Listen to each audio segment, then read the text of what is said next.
Hi, my name is Camille Mitchell. I've been Sheriff Adams on Smallville. I've got two more Hallmark movies coming up soon. And you are listening to Kneel Before Pod. Kneel Before Blog presents Kneel Before Pod.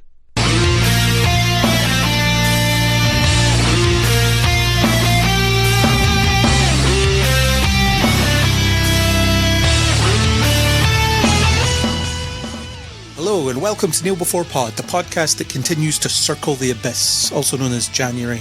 It's the abyss as far as I'm concerned. I'm your host Craig and we are here to discuss the news, trailers, bits and pieces. Maybe we'll get a bit of positivity in there, who knows, from January 2026. Joining me for this discussion is someone who is hopefully content with circling the abyss. It's Andrew. Hello. Hello. I have to say, circling the abyss is basically where I live my life. Yeah, and the rest of the world seems to be joining you, so we're okay. Yes, and I will certainly attempt to inject some positivity into proceedings, but no promises. We'll see how it goes. Good thing about already circling the abyss is when everybody joins you, you're already there and you know how it works and you know all the best places to eat and all that stuff.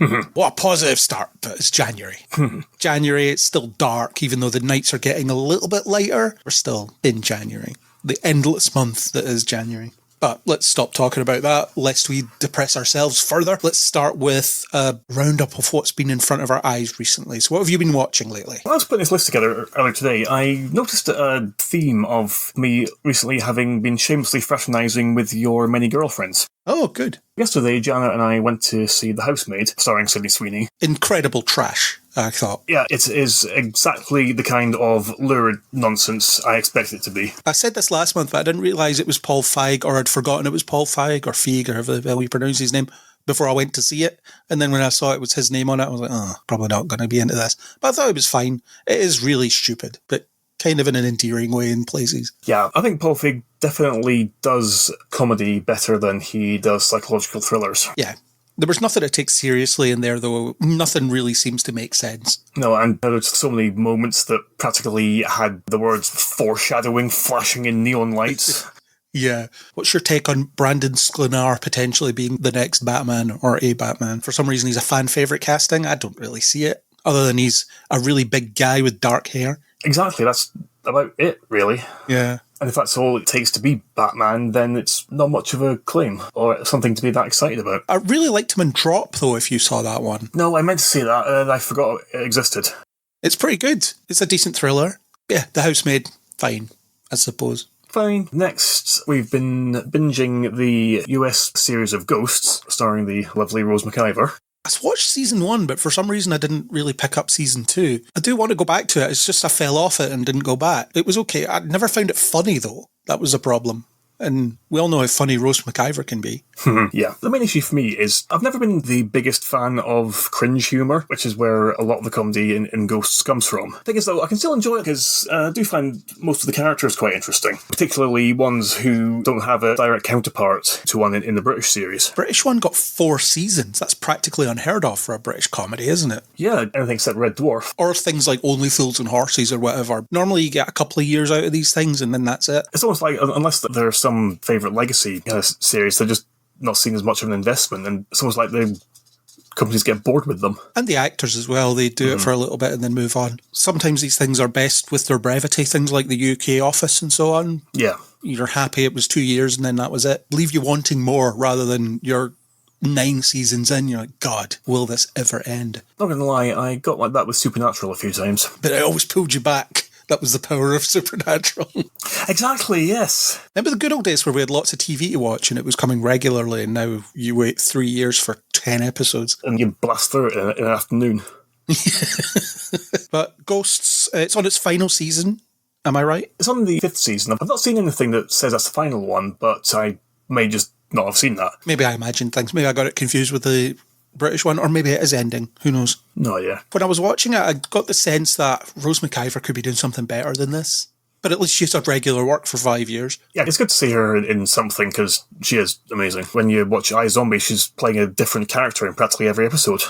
Yeah, that was an incredible acting challenge for her that she grabbed with both hands. And it was brilliant, except the ending, but we won't talk about that. Well, we did. Yes, we have a podcast where we talked about that, specifically. We were lukewarm on it, as far as I remember. Something from back a bit, I got around to the latest season of Black Mirror, which has just taken me quite some time. Because the real world isn't miserable enough, you thought you'd watch Black Mirror. Yeah, I thought I would. And then I watched the first episode of it, Common People, the one with Chris O'Dowd and Rashida Jones, about a husband and wife where the wife, basically to save her life, has her consciousness uploaded on this cloud server, and they have to pay to allow her brain to access it. God, it was soul-destroying. Because you know that's going to happen. I just wasn't prepared for quite how much, so it's a bit well to actually go back to it. I actually just got finished off with the sequel to the USS Callister episode, which was actually quite fun. I haven't seen any of Black Mirror, but it just feels like it'd be this morbid loop that you would get stuck in watching it, and I've been reluctant to engage. There are some really interesting ideas in it, but yeah, there's not a lot of hope presented. The world's crap and technology is only going to make it worse, is basically the thesis, isn't it? Basically, yeah. And here is 36 allegories about how technology is going to make it worse. I'm sure there's a couple of episodes that this has basically happened already. There was, I think it might have actually been the very first one. Basically involves the UK Prime Minister having sex with a pig. Yeah, well, that did really happen. Exactly, but that actually came out before the news about Cameron's university exploits was common knowledge. And then people started looking to Charlie Brooker like some kind of prophet. It's a bit like The Simpsons, isn't it? Where they've made, well, maybe not Black Mirror's made that many episodes, but The Simpsons has done so many episodes that they've just accidentally predicted stuff along the way. Exactly, and there's also the fact that a lot of things that happen throughout society tend to be circular, and have similar things repeatedly happening. And because The Simpsons has been going on for so long, then stuff of its early episodes were based on things that happened much earlier, so say like in the 50s or the 60s. And now it's been long enough for that kind of thing to come around again. There's this one episode that people are saying predicted COVID, where in actuality that was based on an epidemic of bird flu, I think it was. Yeah, we've had pandemics before. Exactly. In human history, and we'll have one again probably, so it'll just happen. But that's kind of one of the warm, comforting things about the 90s, isn't it? Where everybody assumed that we were just fine and the world was coasting along at a decent clip, and then that didn't happen. Yeah, then 2000s happened and everything went to hell, and still haven't recovered from it. Nope. And not about to anytime soon. Nope. Positivity! Yeah, we're really selling this Circling the Abyss premise that I randomly set up. Yeah. Anything else been watched? One highlight was The Mighty Nine, which is an animated fantasy series adapted from an actual play of people playing an RPG campaign. It's the same people who did this other series called The Legend of Vox Machina. It's a group of people basically playing Dungeons and Dragons, but they all happen to be voice actors, and so are naturally very, very good at performing their characters. And I think it was during the pandemic it got very, very popular, and then eventually got adapted into these animated series. And this one is about a random assortment of people getting thrown together by a disaster and end up part of this conspiracy between a potential war breaking out between two nations. I'm actually not explaining it very well. But you enjoy it. Yeah, basically animated fantasy nonsense with very good voice acting. Oh, what's it on? It's on Amazon.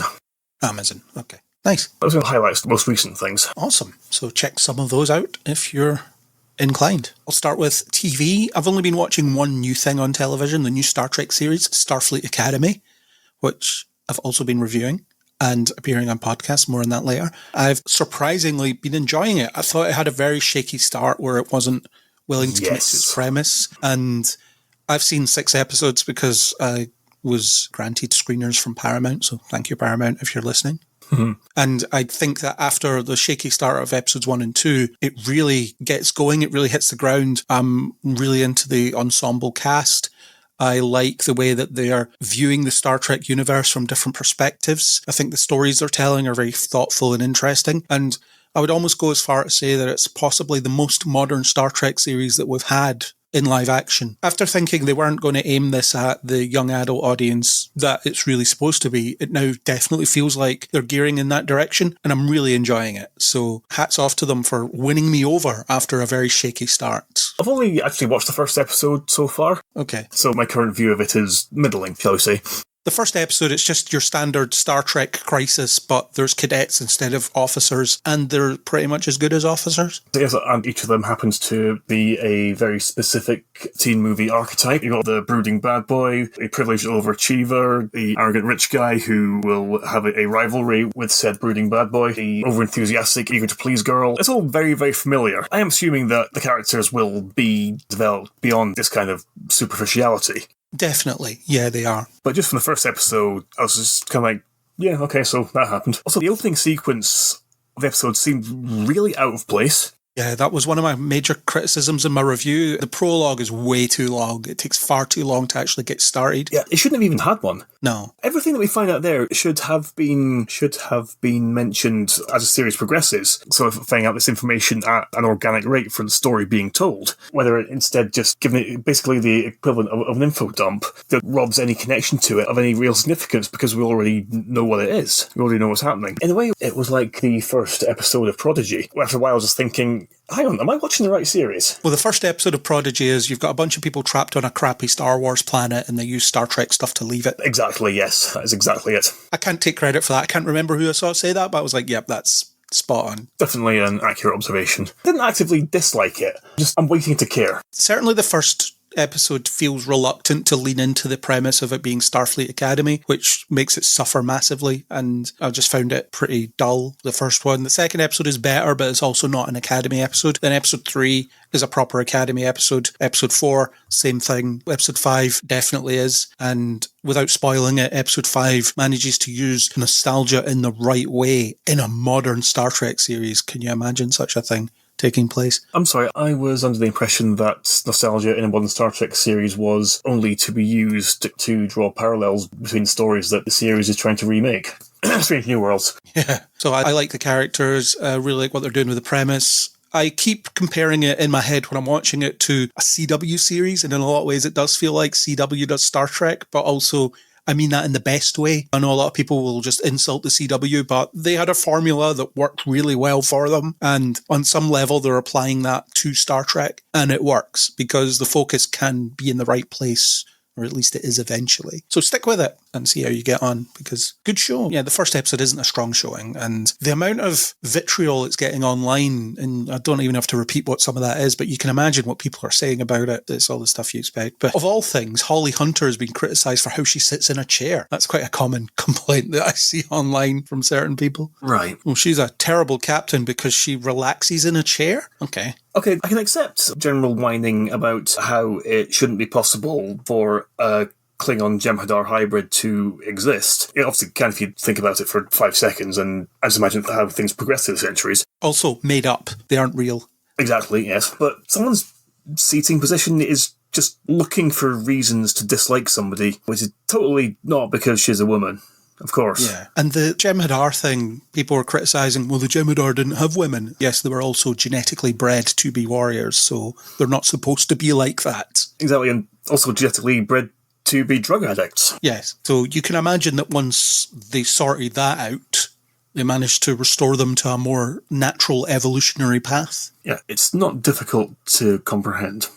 Unless you're just looking for stuff to complain about, of course. But yeah, good show. I'm looking forward to the rest of the season. I'm looking forward to season 2. I'm not looking forward to it being cancelled because the regime change at Paramount means that it'll be cancelled. It just seems a waste because they've built literally the biggest standing set in Hollywood for this show. Oh, wow, didn't know that. The record previously held by Deep Space Nine and now held by Starfleet Academy. Doesn't make sense to tear that down after only 2 seasons. But we'll see what happens. I've just got a funny feeling that the current crop of Star Trek stuff that they've committed to will get made, and then they'll cancel everything, and then the new regime will make whatever they want to make, which may or may not be worse. I think you might be right. That does sound like something I can see happening. That's it for TV on my end. I've got some movie stuff, and I'm not going to go into too much detail about some of it because I don't have a strong take on most of it. I saw Marty Supreme, which is a film that I can acknowledge was well made and very well acted, but I also found it very painful to watch.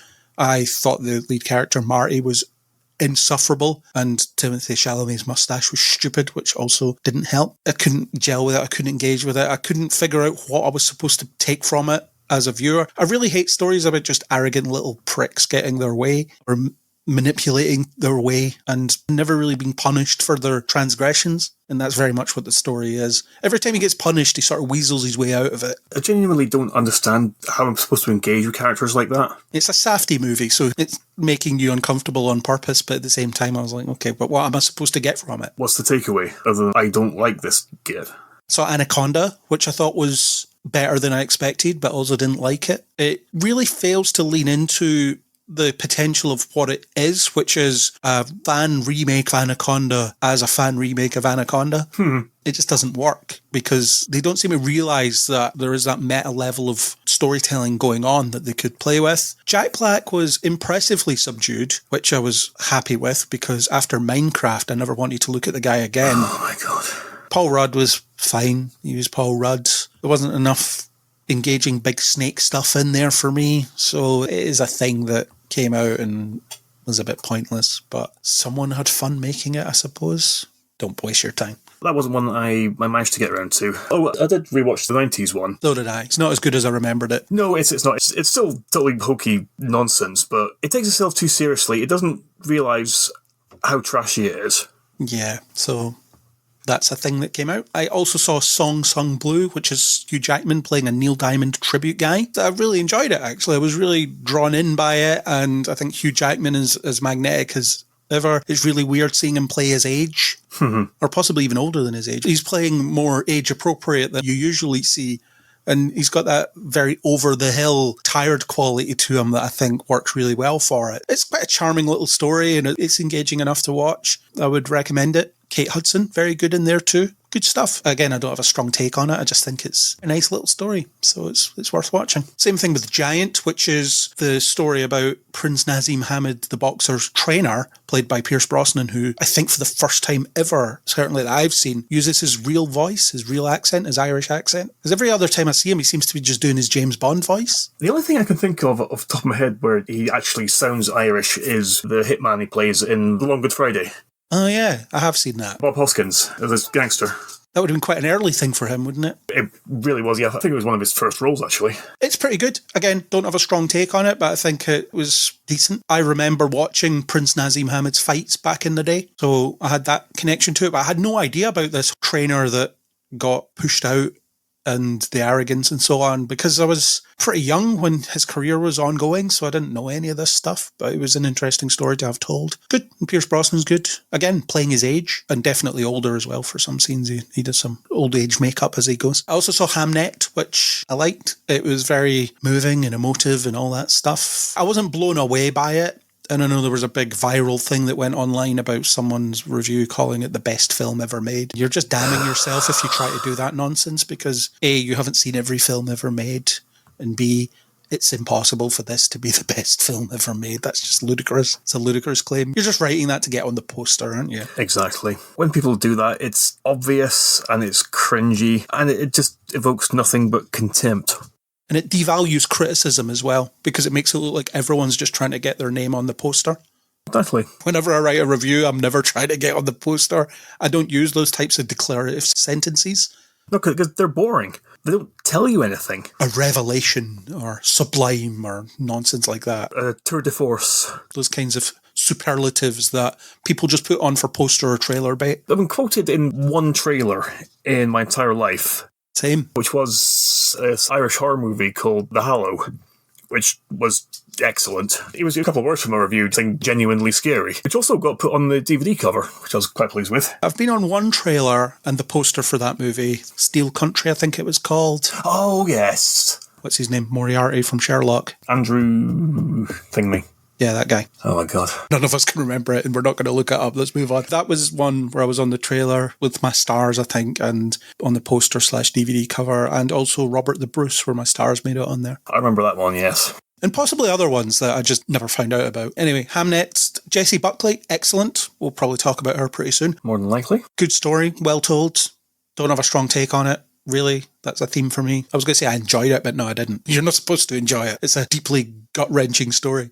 Yes. I haven't seen the film, but I do know the story, and yes, agreed. I saw 28 Years Later, The Bone Temple, Nia DaCosta's sequel to 28 Years Later. It's really good. It's really insane. There's a particular sequence in it that I won't spoil, but it has to be seen to be believed. It has to be experienced in its entirety. It takes the universe in some interesting directions that I did not see coming. Okay. And Nia DaCosta proving that she's the real deal by picking up what Danny Boyle put down and doing her own thing with it. It doesn't feel like she's copying him in any way. It's her film. And I'm glad that her being blamed for the failure of the Marvels hasn't upset her career in any way. I haven't watched Hedda yet, but apparently that's really good. And also the remake of Candyman she directed is actually pretty good. I wasn't a fan of that. I just wasn't into it. But I don't like the original Candyman either. That would make sense then. I'm sure she did a great job. I just didn't vibe with it at all. Fair enough. But hopefully she'll get plenty of other work. I was at a talk at the Edinburgh Film Festival that she did a Q&A, and she certainly seems to know what she wants and know what she's interested in. She has some opportunity to pursue it, so that's rare for a black female director, and she's Indeed. embracing that. And obviously it'll help that she's been supported by Jordan Peele and so on. Naturally, yeah, but at the same time, she's not going to get very far if she's not actually good. Yeah, that's right. It's not that Jordan Peele is the only driving force, it's that she's good at what she does. But we know the deeply misogynistic and somewhat racist Hollywood machine means that you just need a bit of help. Exactly. If you're both black and female. It's just an unfortunate reality of the situation. Yeah, there's no point complaining about it, just have to deal with it in the best way you can. I also saw Rental Family, which is Brendan Fraser living in Japan, and he rents himself out as whatever people need as a family member. He can be someone's temporary husband so that they can pursue a lesbian relationship that their parents won't approve of, that kind of stuff. I expected a bit more from it, and I think the trailer is to blame because the trailer frames it as more of a comedy than it is. I was disappointed because the trailer incorrectly set my expectations, but it's also a very sedate movie, and I found myself zoning out at points because it was a little too sedate. I see, yeah. Brendan Fraser's always excellent, though. I really like the guy. He's just so innately likeable, isn't he? Agreed, completely. And you can believe that he would just be accepted by Japanese society, even though they're somewhat intolerant of outsiders living among them. So I understand, yes. So that's good for him. It was fun, but not as fun as it should have been. It's also mostly a subtitled movie, which I also wasn't expecting. How did you manage with that? It didn't help that I was zoning out because sometimes I was just missing what people were saying. Yeah. I'm not sure under what context I would recommend it. I saw Mercy, which is the sort of not, but also sort of screen life movie starring Chris Pratt being judged on a crime that he may or may not have committed. It's basically the bit in Minority Report where Tom Cruise is investigating a crime by waving screens, but an entire movie. It's getting eviscerated online, and I understand why, but I also didn't hate it. I'm a sucker for these screen life things, but I also think it doesn't commit to its limitations, especially towards the end. I always hate when these things are really moving along okay, and then they decide to just abandon their premise at the end because they think the audience might be bored with it, which means the resolution feels unearned because it's not within the framework that they're established earlier in the movie. Yeah, I get what you're saying. It's bizarre because it's produced by the guy that really does these screen life things. He produced Searching. Okay. He produced the maligned Amazon War of the Worlds movie, which I haven't seen. But he's very into this aesthetic and this style, but dropped the ball a bit on this one. And this is a weird thing because Chris Pratt plays a police officer who is accused of murdering his wife. And the idea is that when you're hooked into this chair, you have 90 minutes to prove your innocence or prove you're not guilty beyond reasonable doubt. So basically your guilt percentage needs to go below 92% or you'll be killed. And to do that, you're given access to the municipal cloud, which is every device in the city is hooked up to this municipal cloud, which means that you can access anybody's phone, camera, any device that they own in order to pursue this investigation that you run on yourself. But the film fails to notice the fact that the only way that he can navigate this cloud is because he's a police officer and knows how it works. That's almost your story there. This idea of only a police officer could use this effectively in the time allotted, but it doesn't acknowledge that awareness of the corruption built into that system. And that would actually form an excellent parallel with reality right now. If you were just a normal person, you would die because you don't know how to investigate a crime. You also, as a normal citizen, you can't phone your friends on the police force to get them to go look at crime scenes and stuff, which is what he was doing throughout the movie. Jesus. It's staring you right in the face and you fail to acknowledge it.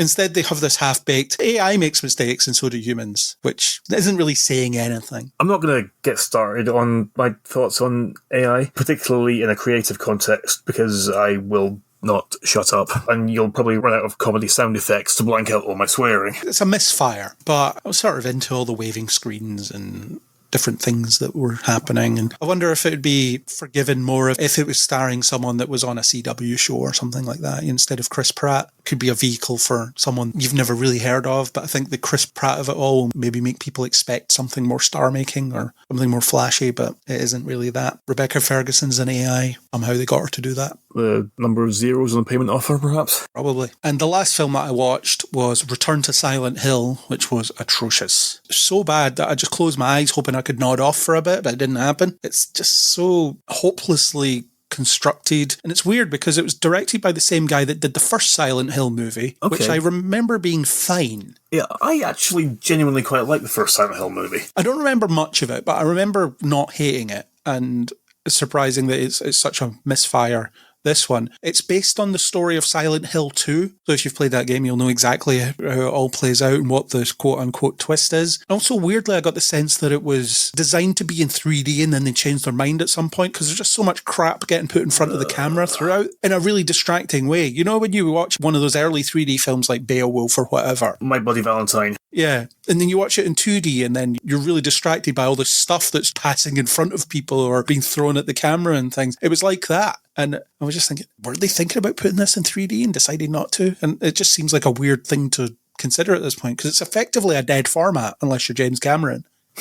Or unless you're a Marvel movie trying to make extra bucks on the opening weekend. Yeah, because 3D was a thing in, 2010? For about 6 months before everyone stopped caring about it? Yeah, they kept trying to push it and you had all these crappy post-conversions. Clash of Titans. Yeah. One of the Resident Evil movies was in 3D. Quite possibly. Honestly, that whole series is one gigantic blur to me. When I remember certain scenes, I can't remember what film they belong in or even if they're in the same film as each other. Yeah, it's one of those series. One of the Underworld movies was in 3D. I remember the trailer was Kate Beckinsale in 3D. Yes, and I remember thinking, yes, I will accept this. The Underworld series is another one of those series where I struggle to remember where the separations are. Yeah, same. But yeah, there was a ton of 3D slop back in the day, and it was a thing they were trying to push for a while, and there was this horrible thing of there's more 3D screenings than there are 2D screenings, so you're almost forced to watch the 3D one if you want to see it at a decent time. I'd actually forgotten that, but now I remember it. I remember how much I hated it. And then you have an already underlit film looking even worse because the 3D dulls it by about 30%.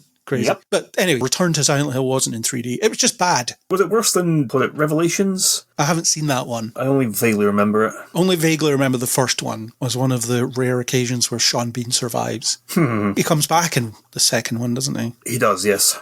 He's not in this one. They couldn't tempt him back. Is there any narrative connection? Not that I know of. I don't know if it's supposed to be the same Silent Hill or if it's calling it a reboot would be generous. But that's the thing about the Silent Hill games is they don't have to connect to each other. It's just someone else's nightmare, basically. Exactly, yeah. Don't waste your time. Hopes are on Zach Kreger for his Resident Evil movie, especially after Weapons. Him doing Resident Evil is very exciting. Well, at the very least, it's got to be better than Welcome to Raccoon City. Could not be much worse, yeah. So that's all I've been watching. It's been a pretty dull month for stuff that I've been watching. Maybe I should watch some better stuff. How would that work? Problem is, you have to know how much you're going to enjoy it before seeing it. Yeah, that is a problem. Which, by the laws of temporal mechanics, is complicated. It'd also be nice if better stuff was actually coming out. That would help. That is also accurate. Yeah. Anyway, let's move on to our next short segment. What have you got to plug, if anything? I'm afraid I am, as ever, incredibly boring and do not have any personal endeavours ongoing at the moment. Continually frustrates me. Outside of this podcast, I am a regular on We Are Starfleet. I'm one of the co-captains or co-cadet masters, I suppose, in the case of the fact that we're doing Starfleet Academy coverage. I have been on 5 out of 6 of the first 6 episodes. I hosted 2 of them. So you can listen to me over there talk about Star Trek specifically, as opposed to trying to worm it into every topic that we have over here. And that's mainly it. You can also listen to the donor special. Our superfan and head donor, Violet, selected a team of us to discuss The Secret of Nim, which we released late December. So you can listen to us talk about that. I should have mentioned it on the December podcast, but I forgot. So there it's now. Go back and listen to it. It's an interesting chat about a film that I did not grow up watching and hadn't seen until shortly before I'd recorded it. Oh. I'm a 90s kid, right? So it's a little bit before my time. Oh, of course, yes. It's just interesting how these generational things shift, isn't it? You're born a couple of years later and you don't watch things like The Dark Crystal or Secret of Nim. You're instead watching The Land Before Time or something like that. I was recently talking to one of my work colleagues, this girl who's like maybe 19, 20 or so, and she first mentioned her opinion that Toy Story is an old movie. And she also wasn't sure if it was made in the 80s or the 90s. And I had to explain to her that the animation technology that created Toy Story did not exist in the 80s. I think once you get past a certain point, then the lines between specific advancements and cultural reference points are always shifting. I sometimes think about how in Civil War you have Peter Parker mentioning The Empire Strikes Back as being an old movie. But I think about with his age and when the movie takes place, that's not actually an unreasonable perspective. Because going by the same mathematics, it would be like asking, in 1997, would I have considered Lawrence of Arabia to be an old movie? The answer is unequivocally yes, regardless of what 40-year-olds might have thought at the time. Yeah, but everybody sees their generation as the most important one, so therefore doesn't acknowledge the fact that people might dismiss the things that they love. Exactly, because they're just so wrong. A lot of younger folk I know who have discovered Friends on Netflix genuinely don't understand why it was so popular. Because when they watch it, they just see this group of entitled narcissists utterly failing to be functional adults. Just wait until they're entitled narcissists failing to be functional adults. Yeah, they're getting there, some of them. There was this thing Disney were trying to do. They were trying to get Gen Z boys back on side by trying to appeal to them with the content that they want. Oh, yeah. But they have no idea what that is, because I guess even a Gen Z boy couldn't tell you what they actually like. Not to generalise, but I'm going to generalise. Yeah, I really like scrolling on TikTok. That's all I like doing. I like to have my attention enraptured by mediocre nonsense appearing in front of me. You can't really monetize that as a film studio, I suppose. And the thing is, it's the reason why stuff like The Flash failed, because modern audience does not care about Michael Keaton's Batman. Exactly. It's not a returning character that appeals to anybody in your modern general audience. Yeah, because they don't have any reason to care, because Michael Keaton's Batman is just a thing that happened in the past. It's not something they have any emotional connection to. One of the actual thoughtful examples of that in, I'm going to say modern, it was a few years ago now, but of all things, Yoga Hosers, where you had, was it Ralph Garman? He said he watched everything on Netflix to catch up on the decades that he was... Oh, yes. Yeah. And he was like, I'm going to tell you this like Batman. And the kids assume it's Christian Bale, but he goes into the Adam West. I will maintain the fact that I genuinely enjoyed Yoga Hosers. So did I, but I've only seen it once, and I should only ever see it once, I think. I know how small a minority that is, but Kevin Smith did actually tweet my review of it, so... Yay. Mine too. Also, having him introduce the film and talk endlessly about it at the film festival it was screening at really helped. Yeah, because he just talks, and it's incredible. So yes, cultural touchstones move on, is what we're trying to say. Yes, very long-winded tangents, once again. Anyway, that's me for plugs. So listen to me on We Are Starfleet. You can find it in the show notes here. Just click the link, and it'll give you a bunch of stuff to listen to. As I say, 5 of which I'm on, 2 of which I host. And there's other stuff we're going to be doing there. It's a big anniversary year for Star Trek. There are 3 films celebrating significant anniversaries. The Voyage Home is 40. First Contact is 30. Oh and my God. Star Trek Beyond is 10. What? Seriously? Yeah, 10 years. Jesus. And it's also the 60th anniversary of Star Trek. I did see that, yes. Primarily in the new Star Trek logo at the start of Starfleet Academy. It's a big year for Star Trek that Paramount is doing nothing about. Which seems incredibly short-sighted of them. Yeah, great job, custodians of the franchise. May I way to just ignore one of your most lucrative IPs? Or maybe not lucrative, they never release the numbers. I can only assume so, since they keep on churning out content for it. Yeah, very expensive content. Exactly. All right, let's move on to trailers. It's fortuitous you're here this month because there's an awful lot of horror stuff here. Yes, there is. Or horror-adjacent stuff. And this makes me happy. Let's start with The Bride. We have Jessie Buckley again. She's really killing it at the moment, and this is going to be another very notable performance for her, I think. One of my notes is, this looks like what Cruella should have been. It gave me that kind of vibe. And the trailer almost seems like a musical, even though the film isn't a musical. I had to check it wasn't a musical, because it feels like one. Yeah, it's got that same kind of stylized aesthetic that musicals have. Yeah, it felt a bit Moulin Rouge-y. It wasn't just the actors giving a performance, the characters themselves were performing. Yeah. In a way. But it's another take on Bride of Frankenstein. Christian Bale is the monster. Yeah, I can go with that. Yeah, big couple of years for Frankenstein, because we had Del Toro's one last year, and now we have this one. It's directed by Maggie Gyllenhaal, of all people. Yeah, this is her debut, isn't it? Or has she done stuff before? I should have looked that up before, me too. Because this question would have obviously come up. Yes, I knew I was going to ask the question. Let's quickly look it up. She's directed 2 things before this. One episode of a 2020 TV show called Homemade, and The Lost Daughter. A woman's beach vacation takes a dark turn when she begins to confront the troubles of her past. That could just be any film. Yeah, that is so unhelpfully generic. Jessie Buckley's also in that one. as is Dakota Johnson and Olivia Colman. Anyway, she's directed things before, but this is I would say, high-profile one. Definitely. This will be the one that will get people's attention and make them want to look back at what else she's done. Yeah, and it won't take long. If you're looking at her as a director, if you're looking at her as an actor, you'll have a lot. She's in a lot of movies. I do think it looks quite good. It's got kind of a Bonnie and Clyde feel to it. Yeah. The notion of a pair of parental outcast lovers on the run who have no one but each other. And they just happen to be monsters. Yeah, happen to be patchwork undead. Yeah. And also, it definitely seems like it's going to be playing a lot into the notion of female autonomy, with the specific reference of her being just the bride, rather than the Bride of Frankenstein. She's not defined by the man she's with. She's her own person. It looks like a lot of fun. It looks very theatrical. Like I say, I had to check it wasn't a musical. It isn't, but it looks like it kind of should be. Might even get adapted as one. Maybe. Side note, I recently finally watched Lisa Frankenstein, a couple of months ago, with Catherine Newton, and I thought it was really good. Just to go on the Frankenstein spinning off thing. I also quite enjoyed it. A lot more than I was expecting to as well. Move on to another Universal monster. We have Lee Cronin's The Mummy. It's now called Lee Cronin's The Mummy because they are making a Brendan Fraser The Mummy 4 movie, so people might get confused. This will probably feature less shotguns than those movies. I believe you may be right. I think this is aiming towards more of the existential dread body horror kind of thing. Yeah, it looks very grotesque and creepy. Exactly, yes. And that is what is greatly appealing to me about it. There was something about this a month or two ago where it was they were going to call it something else. They were going to call it The Undead or something like that because they just announced The Mummy 4 and it's like, we can't be associated with this. Yeah, well, I think we are getting to the point now where it's possible for audiences to understand that different properties with the same IP don't necessarily need to be directly connected. Maybe. Or at least I hope so, because it's exhausting explaining it to people. Why is Batman not in the Avengers? He's busy.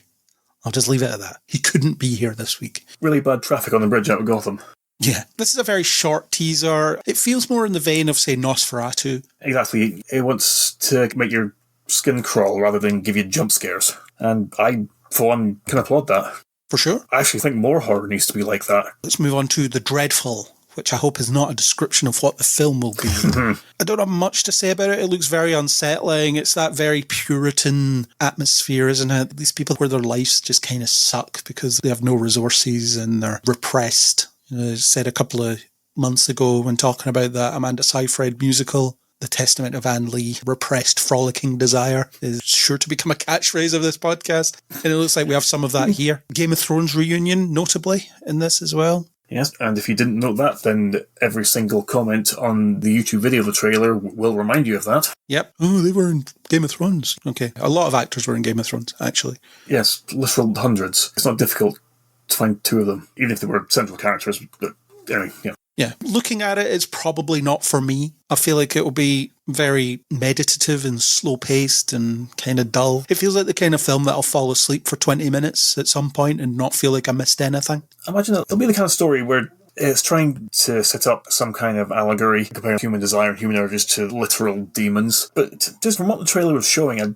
genuinely can't figure out what substance the story is going to have. Yeah, it looks like one of those, doesn't it? Where it's going to try and impress you with how abstract it is. Exactly, yes. And that'll just make it dull and tedious. Yeah. Fall asleep for 20 minutes, you've missed nothing. One of those films. Yes, or make certain pretentious reviewers absolutely rave about it and say how much better it is than Marvel movies. Which, to be fair, not the flex it once was. Indeed, yes.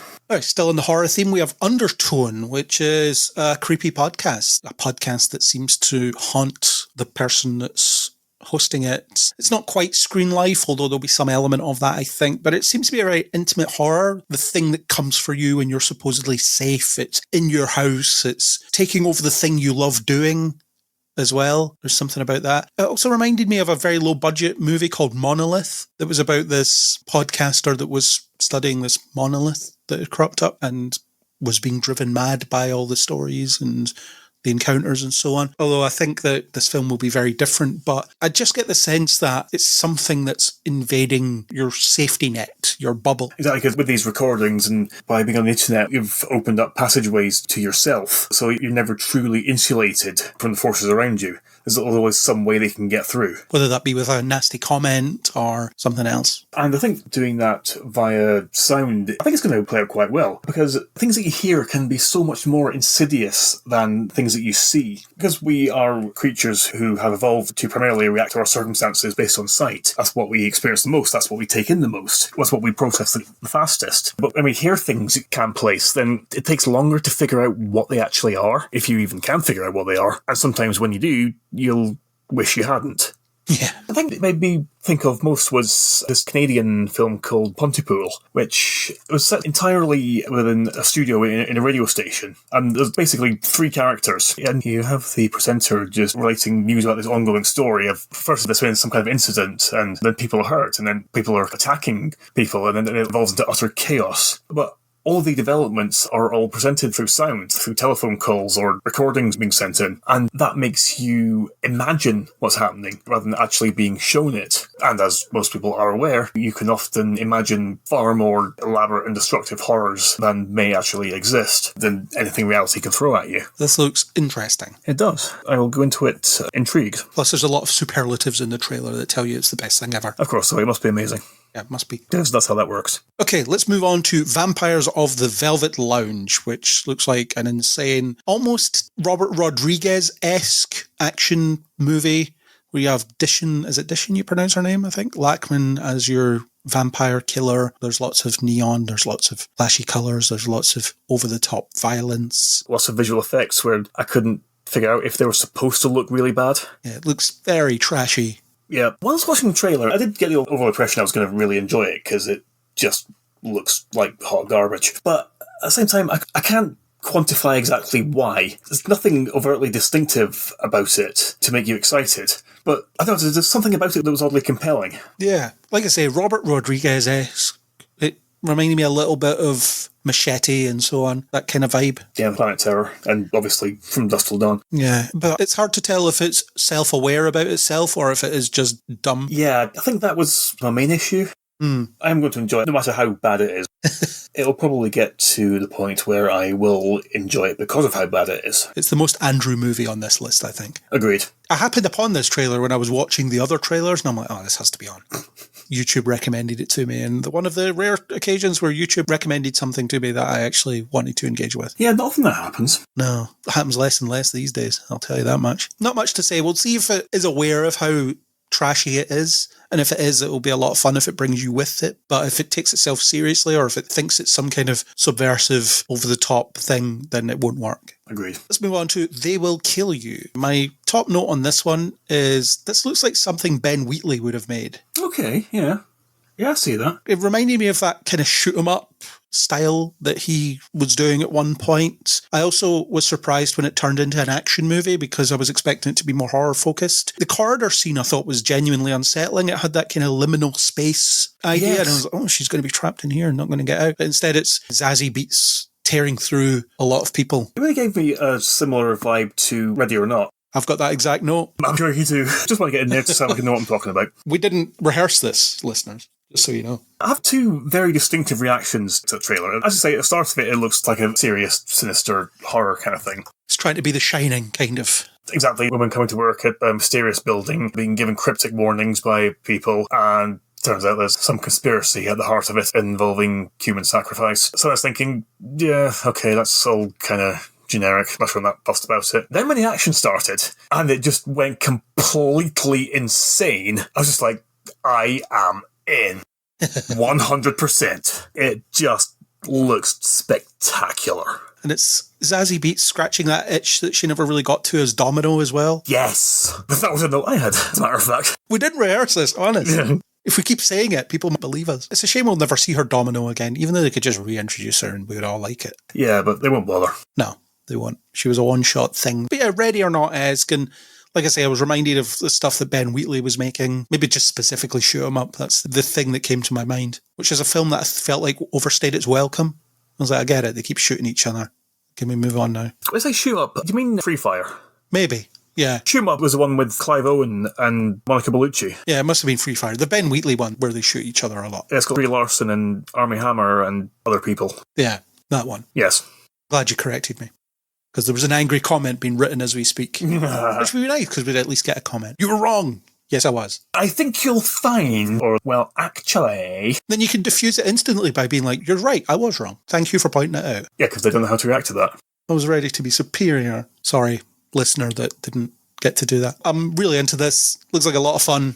Looks like it'll be nuts. Yes, and yes. How to Make a Killing next. A similar vibe. Glenn Powell killing his way to an inheritance, which is a concept that I really like.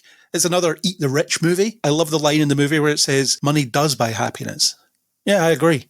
Money can buy me a lot of happiness. The only people that say that are rich people that don't want you to have any money. Exactly, and it does always seem like it is rich people just saying that. Yeah, I can really tell you're miserable with all your money. Maybe you are, for other reasons. Yeah, because the whole more money, more problems thing. Okay, yeah, you might have different problems of how to juggle the various mortgages of your buy-to-let holiday homes, whereas we proletarian scum have problems like plugging numbers into a calculator every half an hour to figure out how many days next week we can afford to eat. If I had a lot of money, I would buy so much stuff. I mean, I already buy so much stuff, but could you imagine if I had serious money? The kind of stuff I would buy. I could actually picture you decking out a living room like the Bridge of the Enterprise.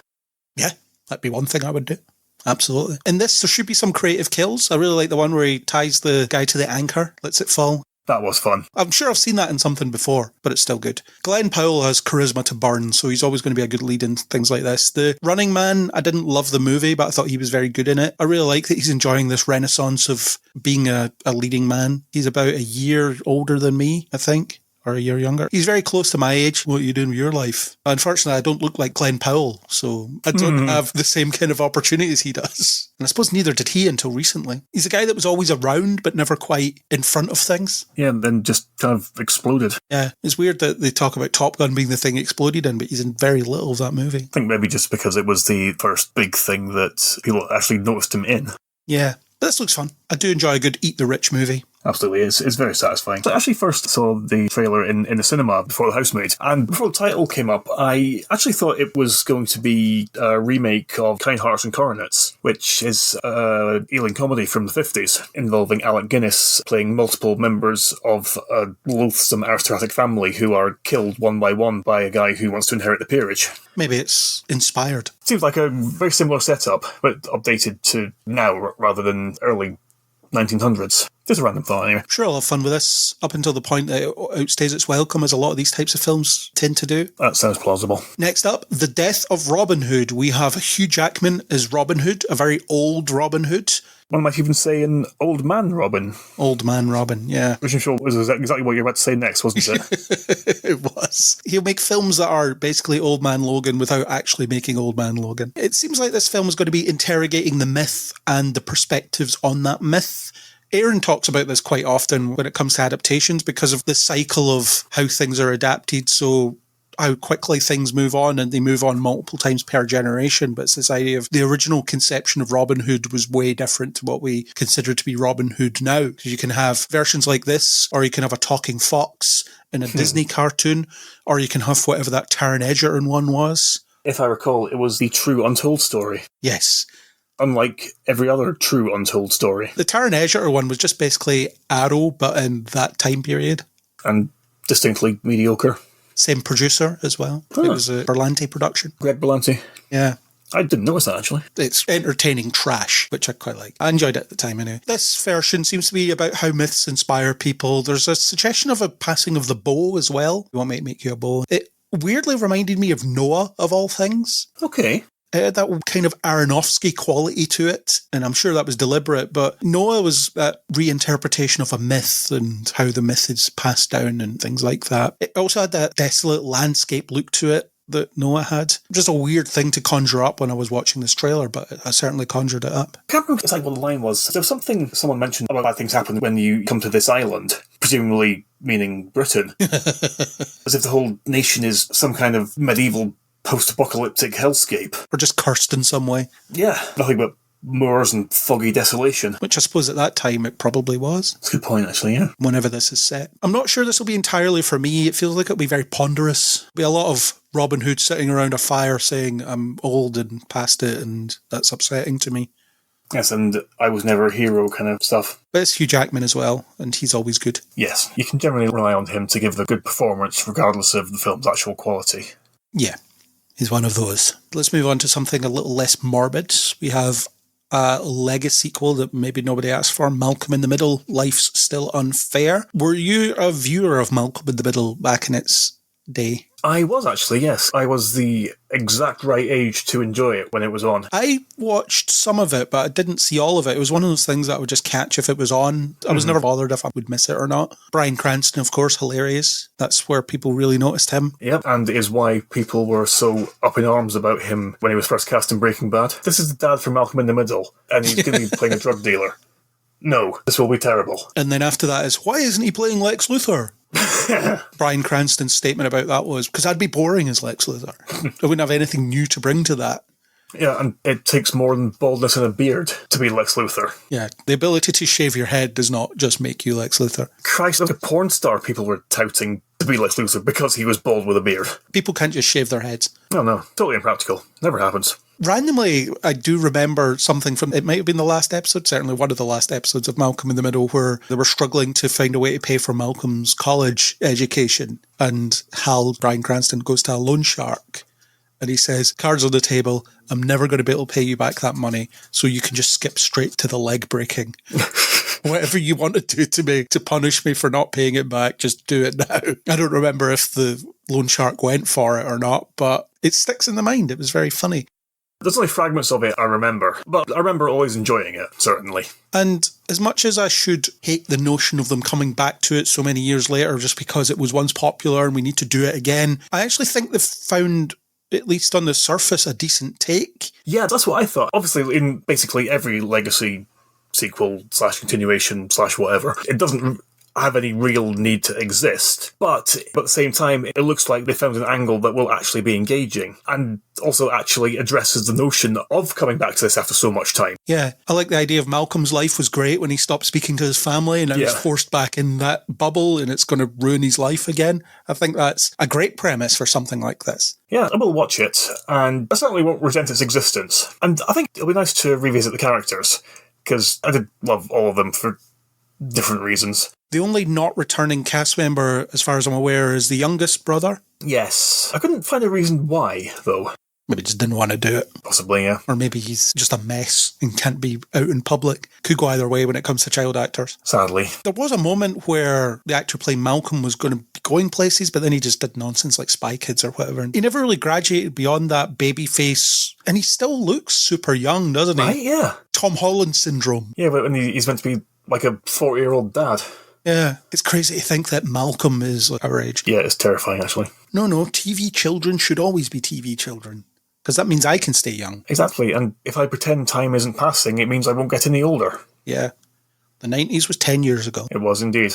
The 2000s were 5 years ago. I don't care that math doesn't add up. It is an objective fact. Yeah, so I might give at least an episode of this a watch. Certainly looks a lot better than the Frasier continuation. I couldn't even be bothered with that. That's bad. But that does the absolute wrong thing that a legacy sequel should do. It's very much, we're just going to remix the formula and hope you won't notice. So instead of, he doesn't get along with his not posh older relative, he doesn't get along with his not posh younger relative, right? And? Yeah, we've done this. It's not funny. Speaking of ill-conceived legacy sequels, we have Scrubs coming back. We do. This seems very desperate. You have Zach Braff with his hair plugs almost trying to recapture his youth. It's the same with Sarah Chalk. She's very caked in makeup to look younger, which I suspect was maybe not her choice. It was something that was kind of forced on her for this, rather than embracing the fact that she's a bit older. Donald Faison hasn't aged. I just feel upset that we'll never see his Booster Gold again. Yeah, that would have been really fun. Yeah, and based on that leaked Powerpuff Girls teaser, we dodged a bullet on that one. Majorly. And so did he. Oh my god, that was complete adjective failure. Yeah, but also I really wanted at least a season of it because I would have had a blast tuning in to watch this lunacy every week. Yeah, just to watch it crash and burn. Yeah, but yeah, this seems very desperate. Apparently it ignores the final season. The mid-school new class one. Yeah, it was a spin-off that they rebadged as the final season when it failed to be a spin-off. Yes. So instead of being Scrubs Interns Season 1 or whatever, it ended up just being Scrubs Season 9. But then that means this will probably ignore a lot of the developments that came in that season, because I'm sure JD and Elliot have a child or she's pregnant in it or something. Yes, I think so. This teaser doesn't tell you anything. Are they together or not? Yeah, basically, the whole thing was a reminder, or the whole thing was a reinforcement of exactly why things like this do not need to exist. Because it was just going through a bunch of the show's recurring things, like Turk and JD goofing around, or JD having a much greater sense of his own importance than he will ever possess, or Carla being gently and motherly berating him, or just generally being verbally abused by Dr. Cox. Oh yeah, and also both of whom it was quite clear weren't actually filming with them either. No. And it just feels like it's a reset for all of these characters who all had endings and who all developed. Yeah, but now they're trying to be the characters they were at the start of the series, but like 25 years older, so it just looks pathetic. Yeah. Hey kids, I'm young and cool. No, you're not. Oh god. Let yourself get older. Embrace it. After we just said that the 90s was 10 years ago. We're complicated, okay? But yeah, I'm not looking forward to this. I will give it a watch out of some kind of compulsion, at least one episode. Just to confirm your suspicions about how bad it's going to be. Exactly. Let's move on to a bit of an animated collection, a very small collection, but animated collection nonetheless. We have a teaser for Wildwood. It's more of a teaser of how they're making it. It has some clips of that work in action. It's just incredible work. It looks like it's going to be amazing. I love that they've made the miniatures, and it seems like they've come up with this whole new stop motion camera technology in terms of how to follow the...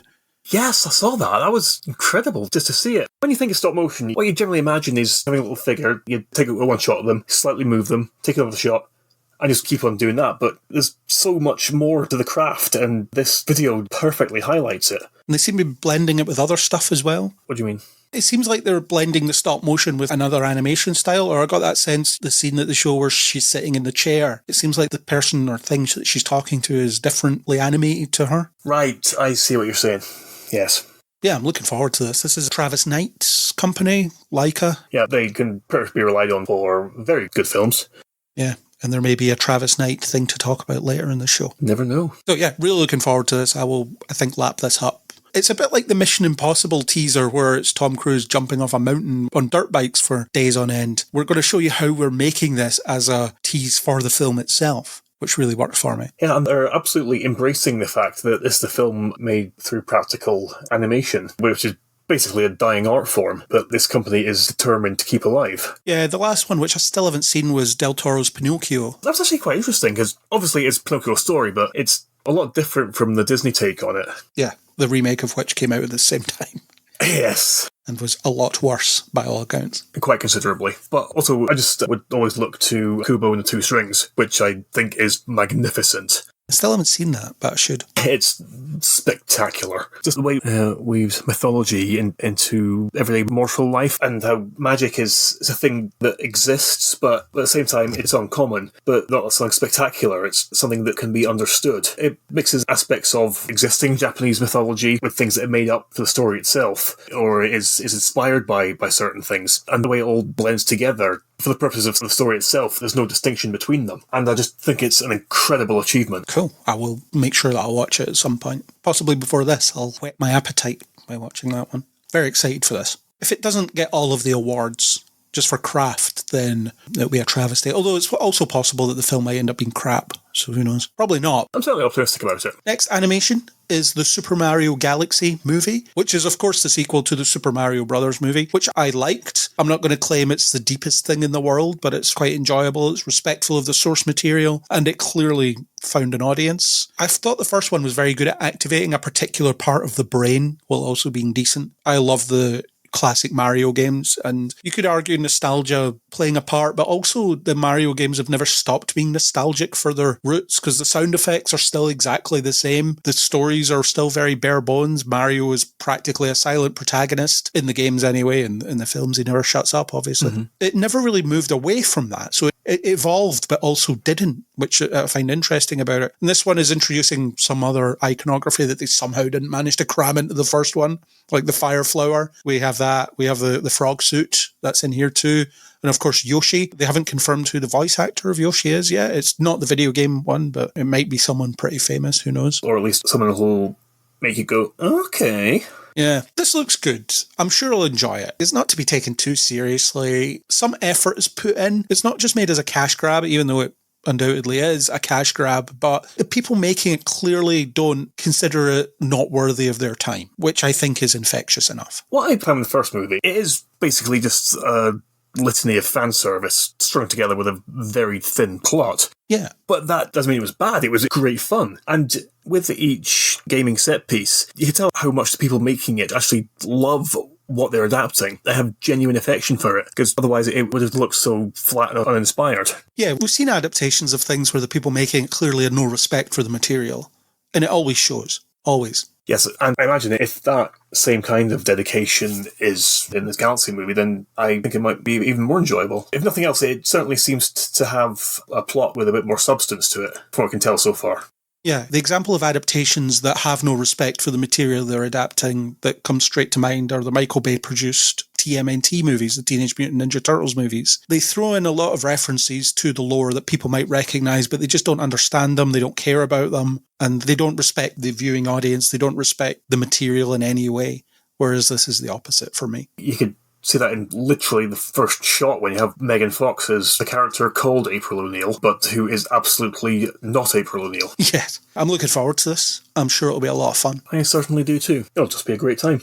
Yeah, another video game adaptation up next. We have Street Fighter, and this one is one I forgot to put in the list last month, so we're talking about it now. It was at the Game Awards. It was a surprise teaser. No one expected it. They even had the cast there talking about it in this trailer. Is not long at all. It's like 40 seconds, and it kind of looks like if you asked AI to make a Street Fighter trailer. Yeah. It was so funny when they were introducing the cast, and it's like, and we have Jason Momoa as Blanca. I'm like, oh God, this guy again. Here he is. He comes out talking about, oh yeah, I loved Street Fighter growing up. The kind of stuff that people always say. It certainly looks authentic, but as we just said, is the looking authentic enough? I guess we'll find out. My main takeaway from it was it looks incredibly 90s. It does, yeah. The way it's been made, which I'm sure is intentional. But it also looks like a film that could never have been made in the 90s, weirdly. Yes, exactly. Because we had a Street Fighter movie in the 90s, and it looked like that Street Fighter movie in the 90s.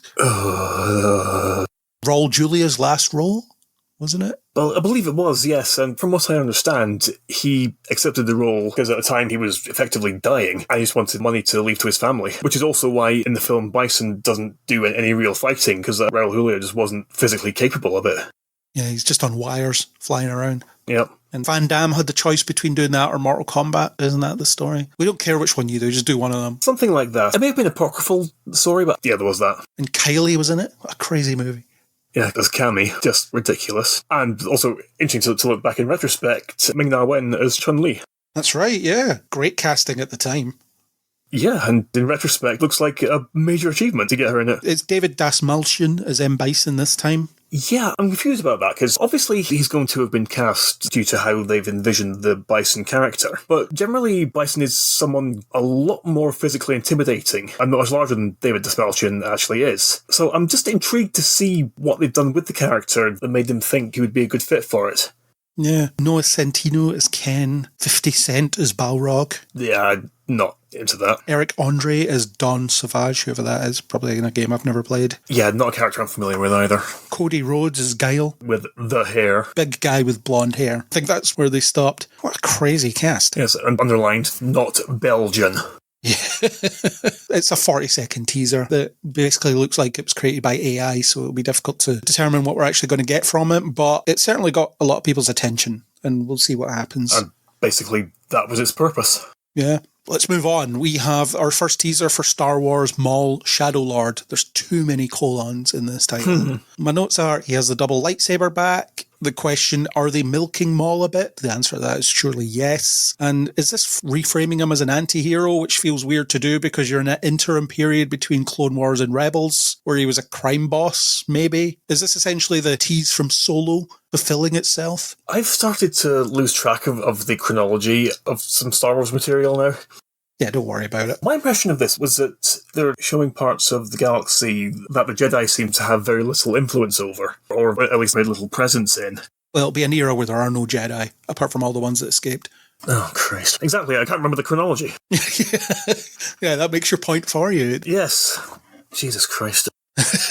So it's likely that without that central peacekeeping force, a lot of the galaxy will descend into lawless chaos, or at least that seems to be how it's presented. He's going to fight some Inquisitors. Yeah, I'm looking forward to that, definitely. Do you think he'll fight Darth Vader? Because everybody has to fight Darth Vader and then escape him, therefore making him even less intimidating. I hope not, but at the same time, probably. I think the way Maul's going to be portrayed is not exactly an anti-hero, but someone you can technically root for because the people he's fighting are worse. Yeah. You think Emilia Clarke's character will come back? I didn't give it a moment's thought, and to be honest, I don't actually care. No. I imagine they'll want to distance from Solo as much as possible because nobody really likes it that much. Yeah, largely with good reason. My main issue was the revelation that every well-known formative moment of Han Solo's life happened in the same fortnight. Yep. Very busy couple of weeks for Han Solo. Or Han, no name. God, my eyes actually rolled so far into my head I could see through the back of it. Yeah, not great. Dreadful. Anyway, some point of this. Yeah, I like Maul. I like Sam Witwer's take on Maul, but I also feel like I've had a lot of them. Yeah, Clone Wars and Rebels. Clone Wars again. Yes. I also think it's a bit of an odd character to bring back into things, seeing that his story was very resolutely concluded. Yeah. In a way that was not exactly tragic, but sort of emotional in a way. It was almost serene. Yeah, there was a catharsis to it. Yes, that's the word I couldn't think of. And then to backtrack and show this far more focused and active aspect of his life, it just seems like filling in gaps that aren't really there. It'll be, as we discussed when we discussed the return of Darth Maul on one of our Star Wars Day discussions, they're doing this because Darth Maul looks cool and they want to bring him back. Basically, yeah. He's not Darth Maul anymore, he's just Maul, isn't he? Yeah, and interestingly, the only Sith Lord who never adopted a new name upon becoming as a Sith. Yeah. Well, when you're already called Maul, why would you? Exactly, already fits the theme. One thing I would like to see in this show is flashbacks to the time of him being the Emperor's apprentice. Actually, yes, that would be interesting. Because I'd like to see how Palpatine corrupted him, or if he didn't corrupt him, then what drew him to take him on as an apprentice? I think that's an interesting bit of backstory that could inform whatever they're doing in this show. Especially if Palpatine's hunting him specifically. It seems like that's rife for exploration. Why does Palpatine want to undo this loose end so much? Exactly, why is he a danger? Yeah, we'll see. I'll probably watch it. We're getting it regardless of what we think of it. And maybe it'll be good. Hopefully. Good for Sam Witwer getting to continue to work on things that he enjoys. Yeah, he is fantastic as Maul. He's totally made it his own role. Sure. Let's move on to a very short teaser that shows us the first look at Jason Momoa's Lobo, and it's basically what I expected. Yeah, just enter Jason Momoa Lobo. The same thing's happening with Momoa that happened to me with The Rock. I feel like his shtick is starting to wear off. So whenever he shows up and he's trying to be this arrogant nerd, I feel a bit off-put now. Just the way he comes out of the trailer, just looking all smarmy and not into that. Plus, there's a lot of behind-the-scenes stories about Jason Momoa that aren't great, and I keep thinking about them. All right, I've not encountered any of them. Look them up. I'm not going to potentially slander him here. Yeah. I think there's enough accounts that there's at least some truth to it. It's one of those things that I keep thinking of when I see him. Especially when I see him not as a character. So when it's showing me that, yeah, here's Jason Momoa and we should all be excited about it. I'm sure his Lobo will be fine. I do love Lobo as a character. He's great fun. And I think Jason Momoa is excellent casting for him. The guy in Krypton was pretty good. Yes, which I actually was not expecting. Yeah, especially on their budget. Emmett Scanlon. That's the one. Let him be Irish as well, which was also a surprise. I'm just hoping that Lobo doesn't overpower the Supergirl movie. I don't suspect he'll be a huge part of it. He isn't in the comic, is he? But it's a loose adaptation. Yeah, more inspired by Girl of Tomorrow. Woman of Tomorrow. Woman of Tomorrow. I've got it, I still haven't read it, but I'll read it before the film comes out, just so I can be superior and be like, in the comic. Well, actually, this happened, and it did not happen like this. If you'll look to the fourth panel of this page and compare it to the still from the movies that I've taken, and place them side by side, and you can see the glaring errors that the filmmakers have made, demonstrating they really don't care enough to properly adapt the source material. Yep, that they never said they were adapting. Not directly, anyway. Even though the film was originally called Supergirl, Woman of Tomorrow. And isn't now. It's just called Supergirl. But yeah, Lobo, that's my comment about what I expected. Yep, it was also exactly what I expected, and I think I'm going to really enjoy seeing what else he does as the character. Let's hope so. Let's hop over the fence to Marvel for our last two teasers that we'll lump together because they're just so short. And they're basically the same thing. All you have to say about them, anyway. We have another two teasers for Avengers Doomsday, one featuring the X-Men and the other featuring the Wakandans and the Fantastic Four. They're both very short and may, at least in one case, amount to about as much as we're going to get of them in the movie itself. I suspect that may be the case. Although even if I'm only getting 30 seconds of Ian McKellen's Magneto, I'm kind of here for it. I feel like Patrick Stewart's had enough swan songs as this character. He doesn't really need another one, but Ian McKellen didn't really have one. Is that like, what was it, Days of Future Past was the last one he was in. Yeah. Yeah, no. Patrick Stewart has been killed as this character quite a lot of times. Yeah, so there's been, 3 times now? The Last Stand and Logan and Multiverse of Madness. Yeah, all different versions, I guess, which is one of my comments about this teaser, as in it's trying to tap into the nostalgia of the 2000 X-Men movie, or that series. But it's also not, because the X-Men never looked like this. Cyclops never wore that costume on film. Not James Marsden's version, anyway. Yeah, I'm not sure if it's suggesting that these aren't the characters from the 2000 movies, or they're different versions of the same characters played by the same actors. I think that's what it is, but they're also trying to draw that association, aren't they? They're trying to make you think of that era of the Marvel movies. Yeah, remember when comic book movies were just starting to become a thing and everyone was really excited about it? Yeah, why not just bring them back in their black leather costumes? Maybe attempted fidelity to the comics. It is just complete nostalgia bait, trying to associate the same level of excitement you had for those movies with the newest Avengers movie that even some diehard fans may be a bit indifferent to. I'm certainly indifferent to it. They haven't made me excited about it at this point. The Wakanda Fantastic Four teaser was just nothing. They turn up and they introduce themselves to each other, and that's the end of it. Also, was I misinterpreting things, or did it seem to imply that Namor was the king of Wakanda? No, M'Baku is, though. Oh, right, that was it. Remember at the end of Wakanda Forever, he turns up and says, "I want to challenge for the throne." I forgot that, actually. Completely. I don't know what Namor's up to. Probably perving over Sue Storm. Well, he can do that now, can't he? Because she's there. Exactly. So, still indifferent to it. I think this is all the teasers that we're going to get for now. I think the bugging about these is the whole lack of any kind of context for them and their brevity. They feel like post-credit scenes that had been filmed, but they don't actually have the movies to put them at the end of. That's what it feels like. So they're just shoving them out and calling them teaser trailers instead. The X-Men one is a suggestion of a giant sentinel in the background with its big wide foot. I managed to miss that. And I wonder if the Russos will have forgotten that Cyclops' beams, it's like being punched. That's how his powers work, isn't it? It's their optic blasts, not heat vision. Yeah, so it's like he's punching you. Yes, it's like physical force, not fire. Yeah, we kind of have had these costumes in live action. The final scene of X-Men Apocalypse had them in the comic accurate suits, which is weird because they made those costumes for that one moment in the film and then didn't reuse them in the next film. What a tremendous waste of money. It was on the poster as well, which is really weird. Here's an image from the film that won't be in the film for very long. Maybe that was why they did it in the first place, just to get that image to market the film with. Yeah, what a tremendous waste of money. You were already lost before you even started thinking along those lines. But anyway, we'll be nostalgic about a version of the X-Men that we never actually had. So great. Sounds plausible. Because everybody loves James Marsden's Cyclops, don't they? Don't worry, James Marsden. You can still make Sonic movies. It'll be fine. Yes, I'll go and watch any amount of Sonic movies you want to make. And let's say nothing about the very public stuff he's done that people don't like.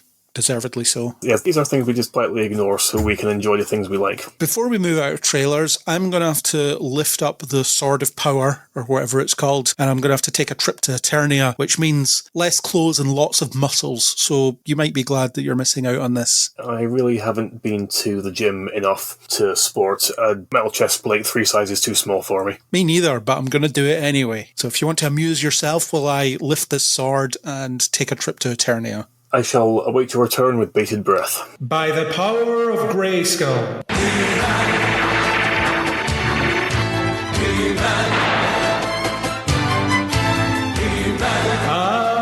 have the power!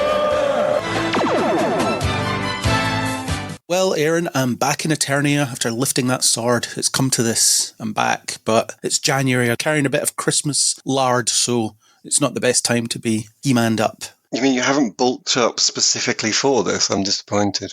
I was not expecting it. This trailer came out of nowhere.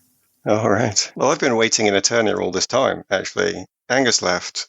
He's lost interest, but I'm still here. I've been here all this time. You're just here in this desolate landscape kicking rocks. Desolate landscape? No, Eternia is beautiful. A lot of the clips I've seen of He-Man are them standing around in pretty bland-looking deserts. I wonder which ones you've been watching. The old 80s cartoon was more likely to have bright pink cotton candy flowers in the background and so on.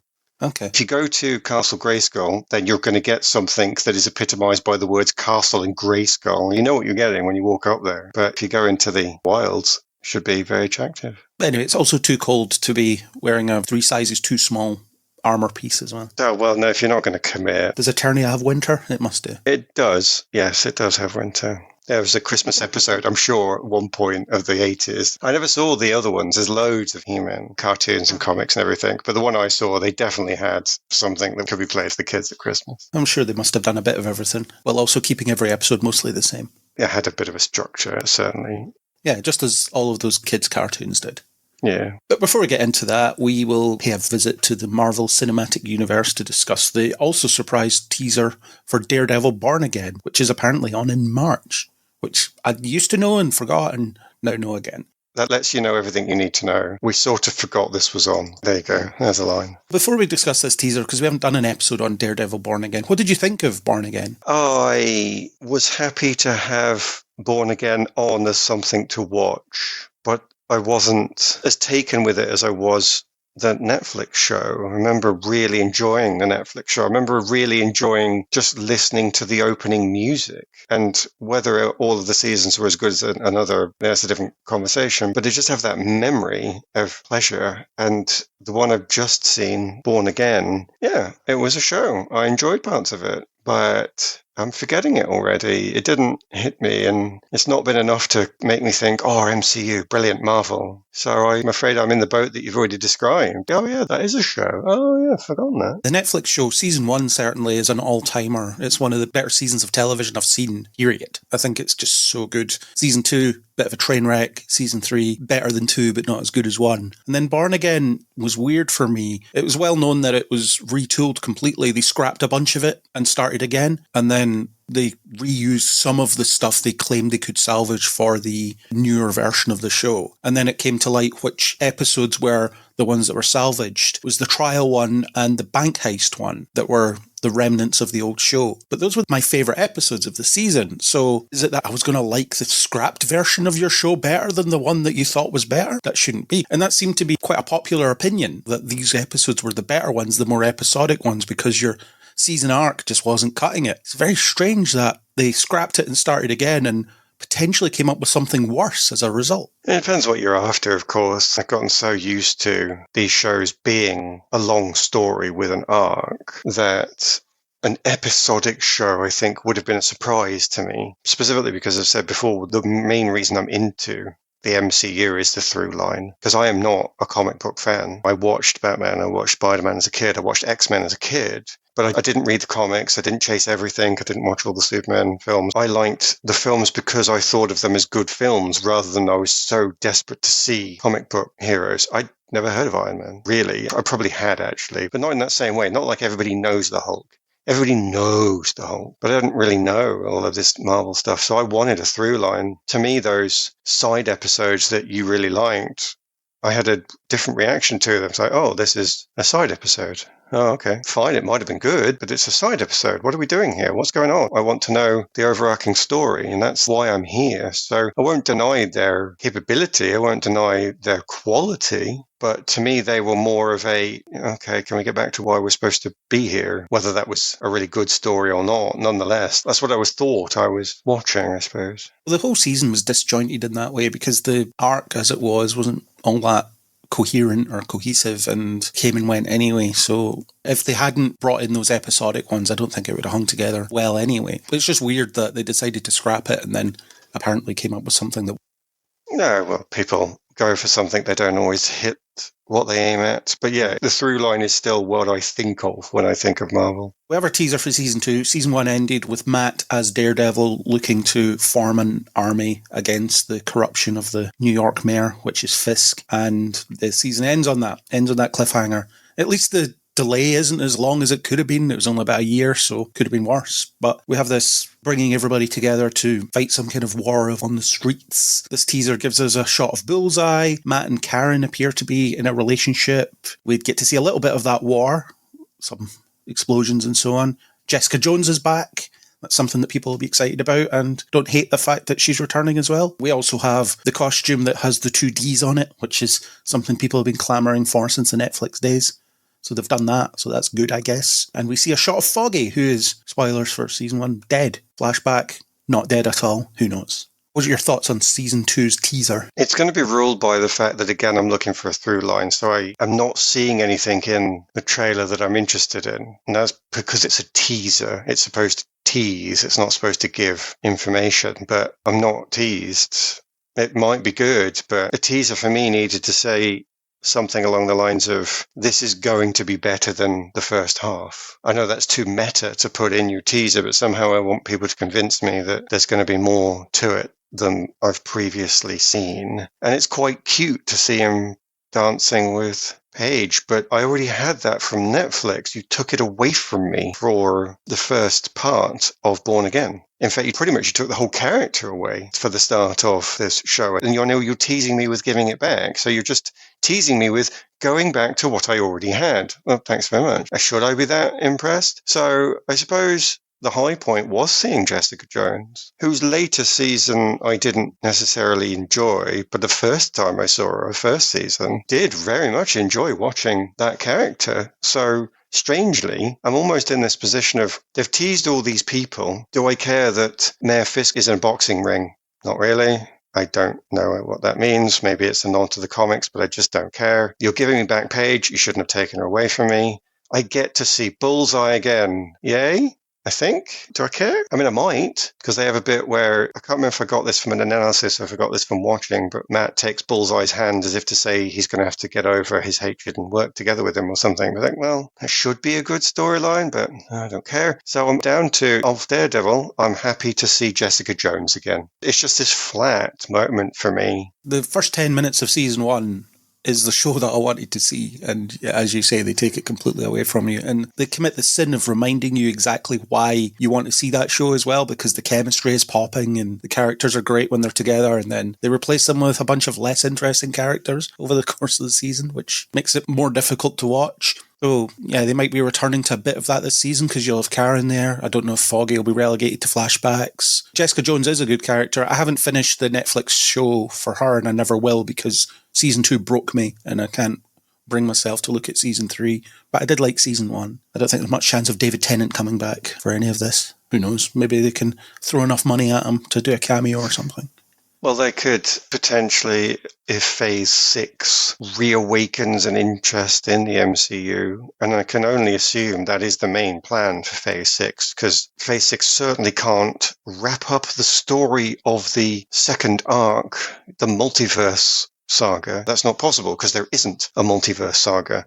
There's just a bunch of films. So potentially Phase 6 is your introduction to the third saga that begins Phase 7, which has reawakened such a massive audience and a love of Marvel again. And someone says, yeah, we've got an infinite load of money here. David, would you like infinite money? What's the classic line? I will be glad to see Jessica Jones again, although I wonder what the context will be in this show with these writers, whether they'll do it correctly or not. I also wouldn't mind seeing some of the other Netflix heroes. The Luke Cage they had was good. I don't think anybody's particularly interested in seeing that version of Iron Fist, but you could bring Colleen in and put her in that role quite easily if you wanted to. So who knows what they'll do. I guess they'll see how this does before they commit to anything.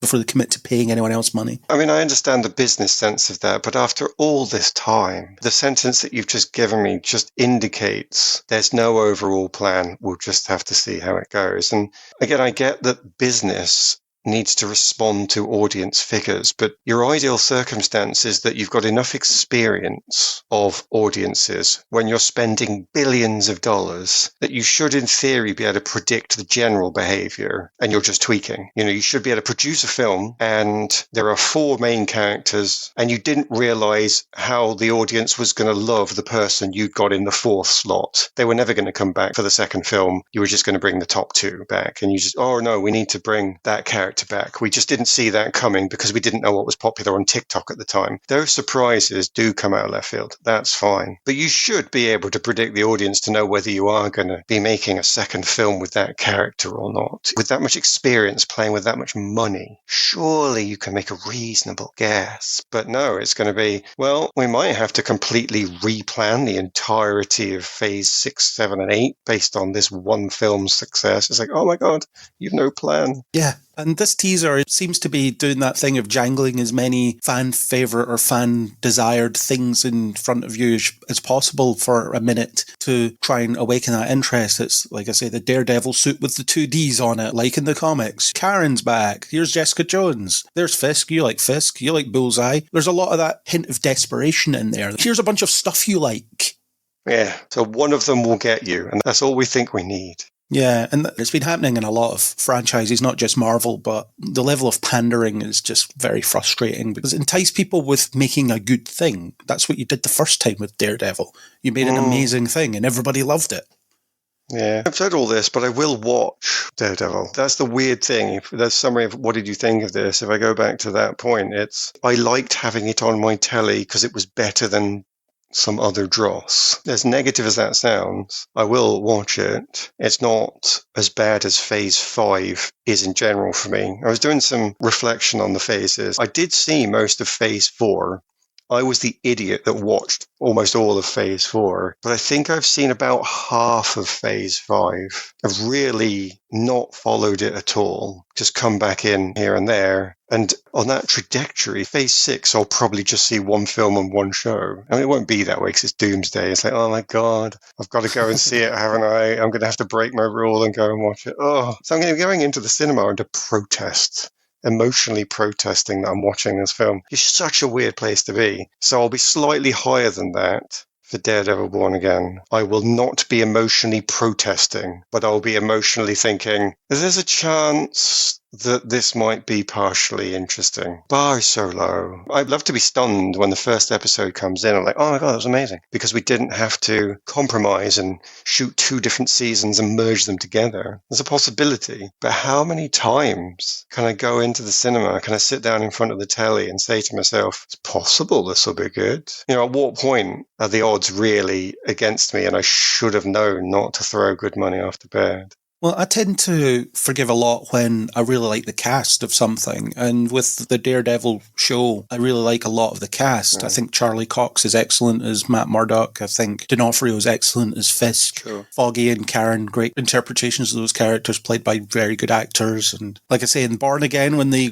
exit within the first 10 minutes and they're replaced by Kirsten McDuffie, can't really remember anything she did. So the supporting cast just weren't up to snuff in the Born Again show when compared to what they had before. But Charlie Cox is still great. So even in the not so great episodes, he's still very engaging in that role. And you would hope they would lean into more of the tortured Catholic guilt side of him, which is the most interesting thing about him in the Netflix show, but it's hardly present in the Born Again show. Well, this is an interesting thing, actually. The connection to current culture. Nobody wants to date their show, fine. You need to avoid that, fine. But there are certain things that are universal, timeless, and religion is going to be one of those, and religion is getting a bit of an upswing at the moment. Yeah, his Catholic guilt is going to be universal. Yeah. It's not going to go out of style. No, and as I say, there is actually a slight revival in religious attendance at the moment in what I'm going to assume is the main audience of these shows, which is America. It's in other parts of the Western world as well, but I have to assume that their home audience is still their first audience, although who knows. But yeah, there is that. But then if I sidestep slightly from there, I get this slightly uncomfortable, who does the anti-vigilante task force remind you of at the moment? Because it's very uncomfortable. And are they going to commit to that? And I can see that they might, because Hollywood has not been very pro-Trump. And I want to say Trump, I don't want to say Republican. I want to keep that bridge connected. Well, he's a monster unto himself. Yeah, I think you can disassociate him with the party that he is in front of. So don't worry about that left-right divide. It's going to be very easy to connect a large and in-charge, shouty, angry man with his own private army trying to get people off the streets. So are you going to commit to a parallel there? Or is it just going to be this really uncomfortable thing that's playing out and everybody's like, oh, I don't know what to think? Because they could lose audience for this. There could be some pro-Trump supporters who are like, how dare you do this to my favorite superhero, and blah, blah, blah, blah. But are the producers afraid of that? Because a lot of heads of big organizations have just given Trump some money to say, please let us off. We didn't mean to hurt you. We're friends, really. I do wonder how much Disney is going to be worried about that. Well, there has been some pushback on more overt things, but they don't seem to notice when things are playing out as an allegory in something like this. So I guess the trick is, if you're condemning, for want of a better word, a part of your audience by saying, this is you and this is horrible, or this could be you and this is horrible, then the trick is that they don't notice it or they don't ascribe it to being themselves. There was a Twitter poll or something a few months ago that I saw, what is the most right-wing show that you watch? And a lot of people were really struggling to come up with the answers. I think the best answer that someone came up with was 24, because a lot of the messaging in that is, this government cover-up stuff is good, actually. Fair enough. I can't even answer that, actually. I don't even know what counts as a right-wing show. Yeah, it's difficult because there are very few things that lean into the proper right-wing stuff. By right-wing, are you talking conservative? Are you talking that we should be proud to be an American? I'm talking extreme stuff. There's shows like Severance, for example. Is it Severance? What's the one that's about the awful people in business? It's not Severance. No. Something else that begins with an S. Maybe if you say it, I'll know it, but I'm not getting there. Oh, God. What's it called? Succession. There we go. I've heard of that, but I don't know it. Right. Okay. Succession is a show about basically awful people that never seem to get their comeuppance. But the show is shining a light on that as a bad thing. Apparently, I've never seen it, but everybody's told me that. So it's not that a CEO could look at it and say, I'm awesome, because the tone of the show doesn't want you to empathise with them and the way they do things. I don't know of anything that makes you empathise with those sorts of practices. No, and I don't think you ever could. That's why I'm struggling to figure out what you mean by a right-wing show, because I can imagine a conservative American show might be saying, business is okay, business is doing good, the government is doing good, trust in the church is doing good. A right-wing show to me is something that just says institutions are good. And to a certain extent, whether I'm conservative or not, I do have to look at institutions and say, well, there is a reason they exist. Have you ever tried to organize 8 billion humans? You can't let 8 billion humans just do whatever they like. The planet will explode. At some point, we need to cooperate. So individualism cannot be, in its purest form, the answer. We know that because of climate change. If we're all individual and we all just do whatever we want, we'll all die. The planet will burn, literally. Yeah. So too bad, cooperation has to be a good thing. So there maybe must be some shows out there that are showing that cooperation and institutions have a certain power and value, but then they just point out, yeah, but they can go wrong. So it's our responsibility. Conservatism is about responsibility. Our responsibility is to make sure that we don't undermine those institutions, we don't seek to go out in a different direction. We do our fair share to make sure community is working. And I'm thinking, well, I'm not sure that that is a popular opinion at the moment. Culture at the moment is very much the individual is God. We should all be individuals. So I don't know, maybe you can't find a conservative show because we have swung very far into individualism at the moment. Yeah, and there's a lot of mistrust of these institutions and a lot of eat the rich type narratives coming out because of all these rich people hoarding and lots of people in poverty. So you will get natural, strong reactions to that. But in the context of this show, I don't think you would get something that centres on effectively the ICE agents yanking people out of their cars and their homes and deporting them and stuff. You wouldn't get that because very few people, or you hope very few people would watch that and think, yeah, that's cool. That's what we should be doing. No, but they are the enemy in this. They're very definitely the bad guys in this. So they would watch it to know that it's the bad guys doing the bad thing. Yeah, but you would never get a show that glorifies that side of the conflict. Well, no, because that's not a responsible way of building community. That's very much carving out parts of the community that someone's decided to hate. So that's not the same as a conservative show. I think we should stress that we don't believe that those things are the same. But there will be people in the audience that will watch it and think, yes, this is okay. Or there'll be people in the audience that would watch it and are doing those things. Because obviously those people do exist and they're doing those things. So they must be watching something. Well, yeah, but that's what I mean. Is Disney prepared to offend? I don't know. I'm not sure what they're going to show. If they just show a bunch of task force fighting vigilantes in back alleys, then they have very much said, we want to make sure that there is no ICE equivalency here. But if at any point a masked character, like the first one we saw. I've forgotten his name. Was it Hector or Hugo? I've completely forgotten him. The White Tiger. I think it was Hector. Yeah, the White Tiger. If we see the task force dragging a White Tiger equivalent out onto the street with his costume that they've just found under his bed being displayed on some sort of scarecrow to be burned, then he's like, oh, right, they really are going for it. Oh, whoa, didn't expect that. I suppose I'm expecting the former. They won't do an equivalency, but it's an opportunity to do something good, and you don't want to date your show. I don't know. I'm not sure. I'm really sitting there thinking there's so many directions this could go. I just wonder. White Tiger story in the first season was leaning into the whole George Floyd police brutality thing, quite overtly so. So there's not a complete aversion to doing those sorts of stories. Even under the Disney umbrella. But the thing is, if whoever's commissioned this lets the showrunner just do whatever, and they're not really checking, then you tend to get these things coming in anyway. We talked about it with Andor. It's a miracle it gets to exist because of some of the things that it's saying. And of course, Tony Gilroy will never admit that it's saying those things in the press because he's had media training. But it's saying those things, and it's on a Disney platform, and it gets nominated for awards the same week that Disney fires a chat show host for speaking out against the president. So there's a bit of a lack of self-awareness there on an organisational level. Is it, though? Maybe it's the opposite.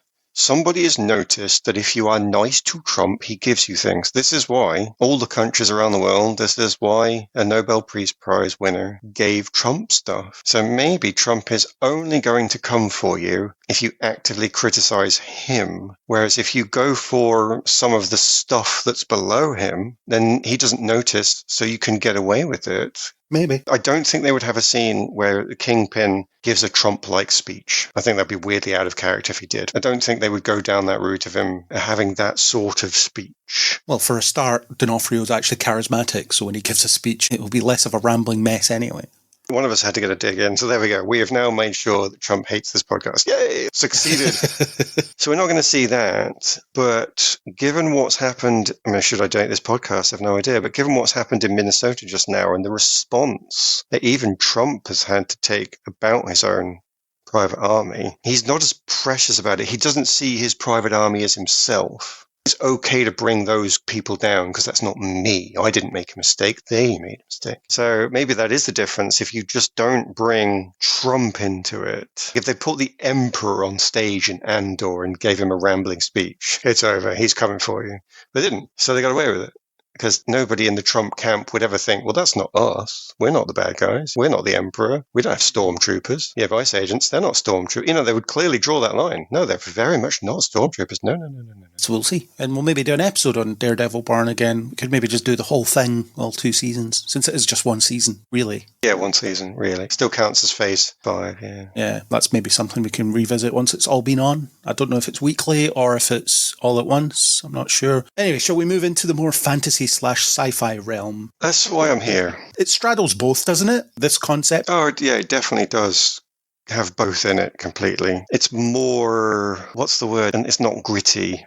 What's the opposite of gritty? I don't even know now I've said that. What is the opposite of gritty and realistic? Because Daredevil's, I want to be grounded and real. Fantastical, I suppose. It's definitely more fantastical, but yes, it definitely has high fantasy, but also it's set in a universe with spaceships and lasers, so it's definitely got that science fiction angle to it, but more operatic, I suppose. Nobody will ever give you any Star Trek scientific mumbo-jumbo. What's the word for that? They had a phrase for what the science was called. Technobabble. Technobabble, that's it. At no point does Man-at-Arms spout any technobabble. The king just says, have you got that device that does this thing? Yep, I'll go and get it, Your Majesty. No explanation of how it works, it just does. I need to repair the ship. Explain what's wrong with it. Yeah, it's broken. I fixed it. Carry on. I fixed it. It took me 20 minutes. That's all you need to know. Even if that, yeah.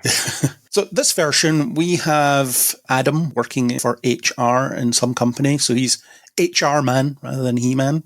And you have his pronouns, which are on the line of he-man, he, him. Some clever stuff there. And he gets drawn into the world of Eternia, which is where he was from. It seems he was abandoned in the real world, our world, as a baby, and he has a yearning to return. This has been long anticipated. Director Travis Knight, who also did Bumblebee. Andrew and I talked about the trailer for Wildwood, which is Travis Knight's company's stop-motion animated thing. Looks incredible. This is him going back into the realm of 80s cartoons and adapting them. So What are your thoughts on this Masters of the Universe trailer? Well, first of all, given that you're a big fan of technical accuracy, so I have to respond in kind. He's not left there as a baby. I think he's supposed to be 10 years old when he's brought to Earth. And I bring that up not because I want to be technically accurate, although it was fun to bring that in. Obviously, I couldn't resist. But there's part of this that I'm really glad about. If he was taken there as a baby, he wouldn't remember it. And it would be one of those stories that you used to get a lot of in the 80s, which is the hero has no idea of their own greatness, and suddenly some magical mentor turns up and says, "Did you not realize you were due to be king of the galaxy and save us all from ultimate evil?" And I do get that that's a popular storyline for a reason. It allows anybody watching it to have their wish fulfilled. I am standing here not knowing that I could actually be a fantastical, powerful person. I do know that that has a place as it answers wish fulfillment, but I don't want to go back to the 80s completely. I don't want to have a big origin story where they have to spend ages telling Adam who he is and explaining what Eternia is and having loads of exposition, and then we have to go through a training montage. I think that's losing too much film time. So I'm glad that he's 10 years old, and I'm glad it opens with where I come from, which I remember talking tigers are a thing. I want to skip all that over. Now, he still has to go on his hero journey because he went there when he's 10. He's not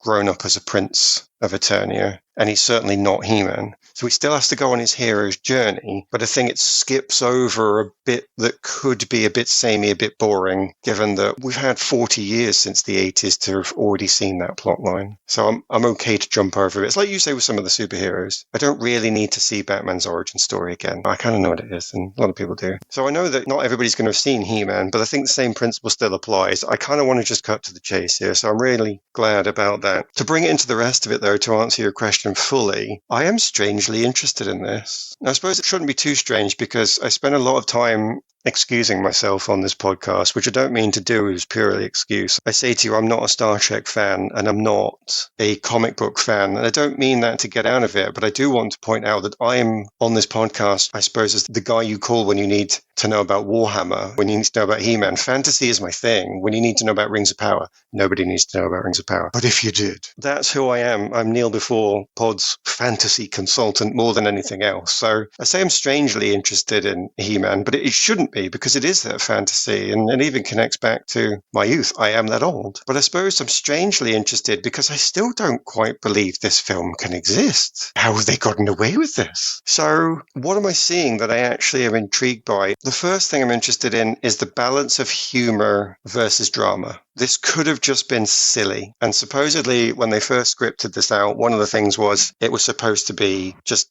taking the mick out of He-Man. And that would have just been rude. I don't know who would have loved that. It just feels like the bully is coming and taking the mick out of the nerds again. So I'm glad they didn't go down that route. But then somebody says, "Oh, but He-Man's not very serious, is it?" You're like, well, wait a minute. This was a show that had strangely comic villains in it that were somewhat camp, and they were certainly a bit cowardly as villains, so they did silly things. But at the heart of every 80s episode, and you'll have to forgive me for using the 80s, because even though there's loads of He-Man, that's the one I know the best. The heart of it was a message for kids. It was actually pretty serious. It was delivered in comic fashion, sure, but it had a message for kids. It helped kids understand how adults thought. It offered lessons in how to respond to your bully at school. Those are really important things to an 8-year-old, a 7-year-old, however old you are. So I think from this, I saw a balance that I was happy with. There's a bit of comedic in there as he goes for his swords, and he has to sort of sheepishly say, "Don't worry about it, it's my sword, I'm allowed to ruin your display." You get a bit of a joke in there. But then it is going to be about him having to save Eternia. So maybe it's a slightly older storyline about coming of age. How do you step into the role of being essentially the savior of Eternia? How do you step into adulthood? I don't know if they'll do that, but from this trailer, I feel like I saw a balance of humor and drama that I thought was faithful to He-Man, even if it was different to He-Man. Now, I've got loads of other points we can talk about, but if you want to know one thing, and if you want to get back into this conversation rather than me just talking for 45 minutes, I'll give you that as my first one. That thing you talk about, the tone there, is a tricky balance to reach when it comes to something like this, or when it comes to anything really, because in terms of adapting He-Man, you don't want to be taking it too seriously, because it was a kid's cartoon, and that cartoon was, I'm guessing, I haven't seen much of it because I was slightly outside of the generation that would watch it. I came in watching things like Turtles and Power Rangers and so on, so slightly behind that. But every generation of kids has their thing, don't they? Well, that's an important point, because now we need to come outside my main area of expertise and go back into the larger franchise here, because I have disproportionately brought up the 80s cartoon, which a lot of people will do, as well as me, because it is going to be the most well-known. But when you look at all the different appearances of He-Man, they have had different tones. I know there was a 2003 cartoon that was supposed to be quite good. 2002, I think. But yeah, absolutely. Around then, yeah. I mean, we're going to be technically accurate. I've got to do it every time I can.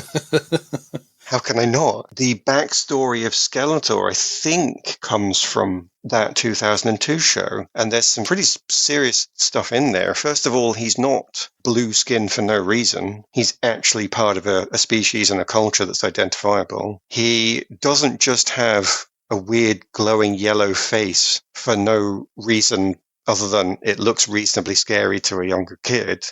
That's actually given a backstory. And you could say, oh, I didn't like that backstory. It was a bit silly for me. Well, fine, whatever. But the point is somebody tried to find a dramatic reason for Skeletor being how he is. And the Skeletor presented in that particular show is not the cowardly, scheming jester of a villain. It's a villain that has a purpose, an aim, a goal, really fighting against something. So you could say, oh, they need to really bring out the campiness of the show. No. You're thinking of the one iteration. You're forgetting that there were 4 or 5 TV shows, however many comics there were. There was the film that some people love and some people hate. There's so many different variations of this. So anybody that says, no, it really has to be this one thing, I would say, no, you're thinking of just one version of He-Man. In fact, one of the reasons this film might do well or better than some others is because it seems like the fan base has already accepted many variations of He-Man, many stylistic variations of He-Man, more importantly, not just actual drawn variations, but variations of the balance between humor and drama. It would be possible, I think, to create a serious He-Man, well, a dramatic He-Man, because that variation is already there. But if you were trying to make it, say, like Game of Thrones, your audience base might be a lot smaller than if it was what this trailer's tone seems to be suggesting. That's what I mean by you don't want to take it too seriously. No, you can't go that far because your main audience is still going to be children. You can't take it that far because you're aiming at children. It's not that you can't go that far because the existing law wouldn't allow for it. It's because your target audience probably shouldn't be watching some of the things that are going on in Game of Thrones. And it ties into a conversation that Andrew and I were having about respect for material when adapting it. It came up during the discussion about the Mario Galaxy trailer. I like the first Mario film because, well, it's a lot of fun, but also the people making it didn't disrespect what they were making. They didn't feel like the project they were working on was a complete waste of time. Yeah. And as a contrast, I brought up the Michael Bay produced Teenage Mutant Ninja Turtles films, which do have contempt for the material that they're adapting, as if it's just stupid and we don't have to take it seriously. And they bombed because that fan base is huge, and all of them looked at that and said, this isn't good enough. We're not going to watch this crap. So that's very important. And then even look at Travis Knight's last project that's similar to this, Bumblebee. That was made with a tremendous amount of respect for the source material while making it accessible to an audience that wasn't super into the source material. So the likes of me, who's not as familiar with Transformers, was able to watch it because it's doing things that I could latch onto with character and so on. It was making E.T. and the Iron Giant, which are very universal concepts that we're all used to in terms of what films are actually about. And then contrast that with Michael Bay's Transformers movies, which again... No, I refuse to even think about them. Zero respect for the stuff that's being adapted. Yes. And it shows.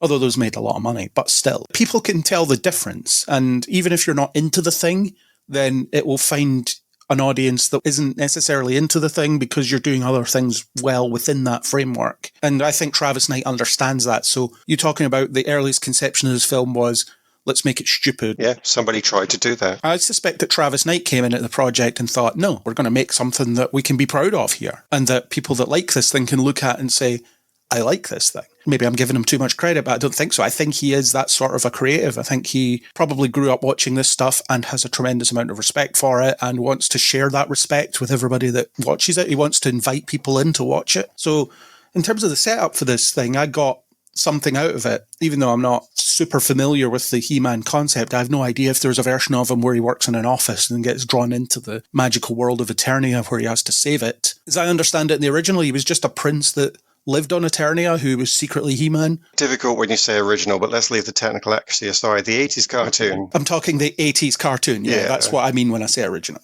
Okay, because we can talk about the comics and the history of He-Man, but then we'd be here for days, so let's not worry about it too much. The thing that most people have had their first look at when it was first around. Yeah, I think most of us came through that rather than the comics, even though some people, I guess, went back to the comics. But yeah, it was an Eternia story. I would be pleased, and I'm glad that we've got someone like Travis Knight, because as you mentioned, Bumblebee, I do believe that. He did have another problem to solve, though, which is quite interesting. How do you spend money on this? It's easier to make it on Earth. Like you say, he's on Earth. The 80s show was on Eternia, and you're right, he was a prince of Eternia, and it was all based on this alien world. And the 80s film was hardly on Eternia, wasn't it? And that's why a lot of the fans didn't like it. I was okay with the 80s film for what it was. It was, let's do something completely different. I didn't see it as a betrayal because it still had people trying to do the right thing, defeating evil. I'm not saying it was my favorite film. I'm not saying I even liked Skeletor as a villain in that. But it was definitely what it had to be. There is no way we can make this on a budget and have it anywhere but Earth. It has to be on Earth. Get over it. You can have a few fight scenes in an alien palace on a lot, but no, it's got to be on Earth. And supposedly there were some rewrites requested for this film because it did the same thing. We're going to set this on Earth. And so many people came out and said, I know, we saw that before, and look what it turned out as. It wasn't a great He-Man show. It was an okay film. I was okay with it as a film, but would I say it's a really great adaptation of He-Man? No, I wouldn't. I wouldn't say that at all. I think they did what they could, but you saw the limits. So there's some shot on Earth, but I think the request from the fan base was, can you actually shoot this on Eternia, please? Well, sorry, not shoot this on Eternia. What do I mean to say? No, that's not a real place. Yeah, what do I mean? Can you set this film on Eternia? That's what I'm trying to get to. There you go. So there are going to be some Earth shots on here, but it does look like it's going to be, no, we have to come and get you. Once we've got you, we're bringing you back to Eternia. You've got a job to do on here, and they are going to focus on him being a prince. It looks like he's going to be more of a resistance fighter. They are going to take a similar tack to the, oh, damn it, I think I blanked his name on purpose, Kevin Smith? Yeah, Kevin Smith thing where Skeletor has won, and it's about fighting back against that. I despise everything Kevin Smith did with that particular He-Man thing, so we won't mention anything more of that. But it's not necessarily a bad idea. Skeletor has won, and He-Man's going to have to rise from the ashes of his past and become the hero to take back the land for his people. Perfectly reasonable resistance story. Been done many times. And then die in the first episode. Let's not talk about Kevin Smith. Let's just not do it. I haven't seen it. Actually, you might like it because you won't have the attachment to it. It actually probably works a lot better if you don't know He-Man. And because, as we've said on, oh my God, we're going to get into the whole time travel problem of what have we said and what order are you releasing your podcasts. I'm sure we've said on some podcast in the past or the future that I'm more interested in a story that has a through line throughout the whole piece. And I'm sure you've said to me that you don't really so much bother with through line story. You don't care how characters get from A to B as long as something interesting happens at A and B. And I think it is more of that style. There isn't as much of a through line. It's more about emotional points that just are strung together. And it's not about who you think it's going to be about. But if you don't know about He-Man, you don't really care who it's about, then you can watch it. So actually, you might enjoy his stuff more than I did. I'm probably not going to watch it, though. I'm never going to see it again either. But let's talk about good He-Man. Hopefully good He-Man, to be technically accurate. Hopefully good He-Man, yeah. We haven't seen it yet. They do seem to be bringing it back to Eternia. They've answered that need. He's going to be a prince of Eternia.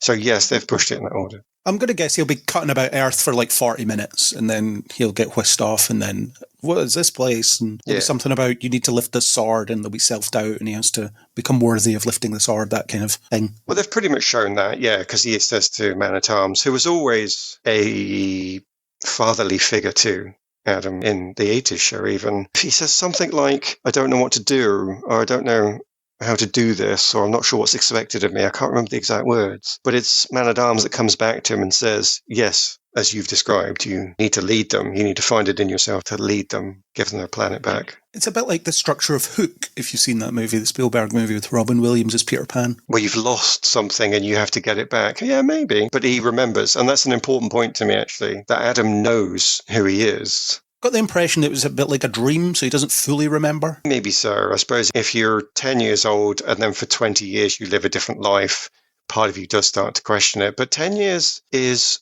pretty old. If you were 5, you would just forget it because your memory hasn't formed yet. But he will remember his mother. He will remember the spaceships. He will remember what happened. He'll remember the emotion of running through Castle Grayskull with his mother saying, you've got to escape. There's a high emotional thing. You're not going to forget that. If they do something like, oh, we cast a spell on him to make him forget, I'll be a bit disappointed, actually. I would like it to just be, his mother was from Earth. She remembers that Earth seems reasonably safe. I mean, good grief, the Earth seems reasonably safe. But yeah, compared to a maniacal skeletal creature destroying your world, yeah, Earth is reasonably safe. What's the difference? Topical reference. But yeah, she sends him back to Earth. That's the connection. And that doesn't need him to lose his memory, I don't think. It just means he is a person in exile, so he can have his memory. It's just how on earth am I going to get back? And it's been 20 years. So I don't want it to be, I've forgotten. I just want it to be, have they forgotten me? And then people start turning up. And we know we're going to get some Earth sequence because we see Beastman having a disagreement with a police car. And I think in the credits it says the actress playing Evelyn is credited with the words Professor someone or other as the name. So she is going to be presumably a teacher of his or somebody he knows. So maybe they're spying on him. Camilla Mendez, shout out for one of the girlfriends. Oh, technically accurate. Hang on, who are you saying here? As Evelyn, Camilla Mendez. I did not think that was true. I thought it was Alison Brie. Camilla Mendez is Tila. I'm getting all my technical accuracy points in here, by the way. Hang on. Yeah, Alison Brie is Professor Evelyn Powers, Evelyn. Oh, yes, Tila. Yeah, okay. I was remembering incorrectly.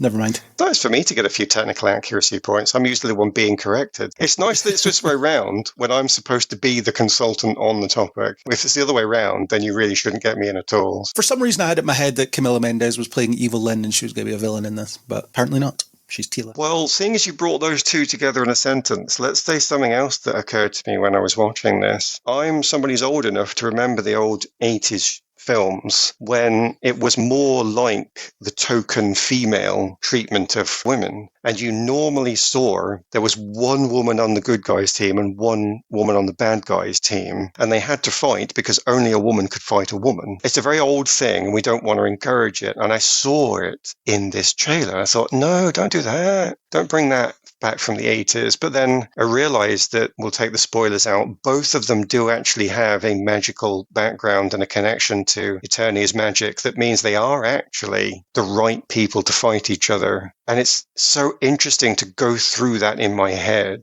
I wonder how much of this film is going to be free of the bonds of the American culture war. And it feels like it is going to be free of it. They can make a cheeky wee he-him joke, and it's actually quite funny. I quite like that. It brings it in whilst not slaving to it. And HR man as well. I don't know if they'll make that joke, but I thought that was quite funny. Oh, I didn't see that, but fair enough. Well, he works in HR, so he's HR man. Oh, all right. Okay, fair enough. So you can have a bit of fun with it. Yeah, and I'm okay with that. Bring a bit of fun in, but I would rather them just distribute the sexes and the genders equally and not make a big deal of it. And I don't want to undermine the struggle that people are going through. That's not what I'm trying to say.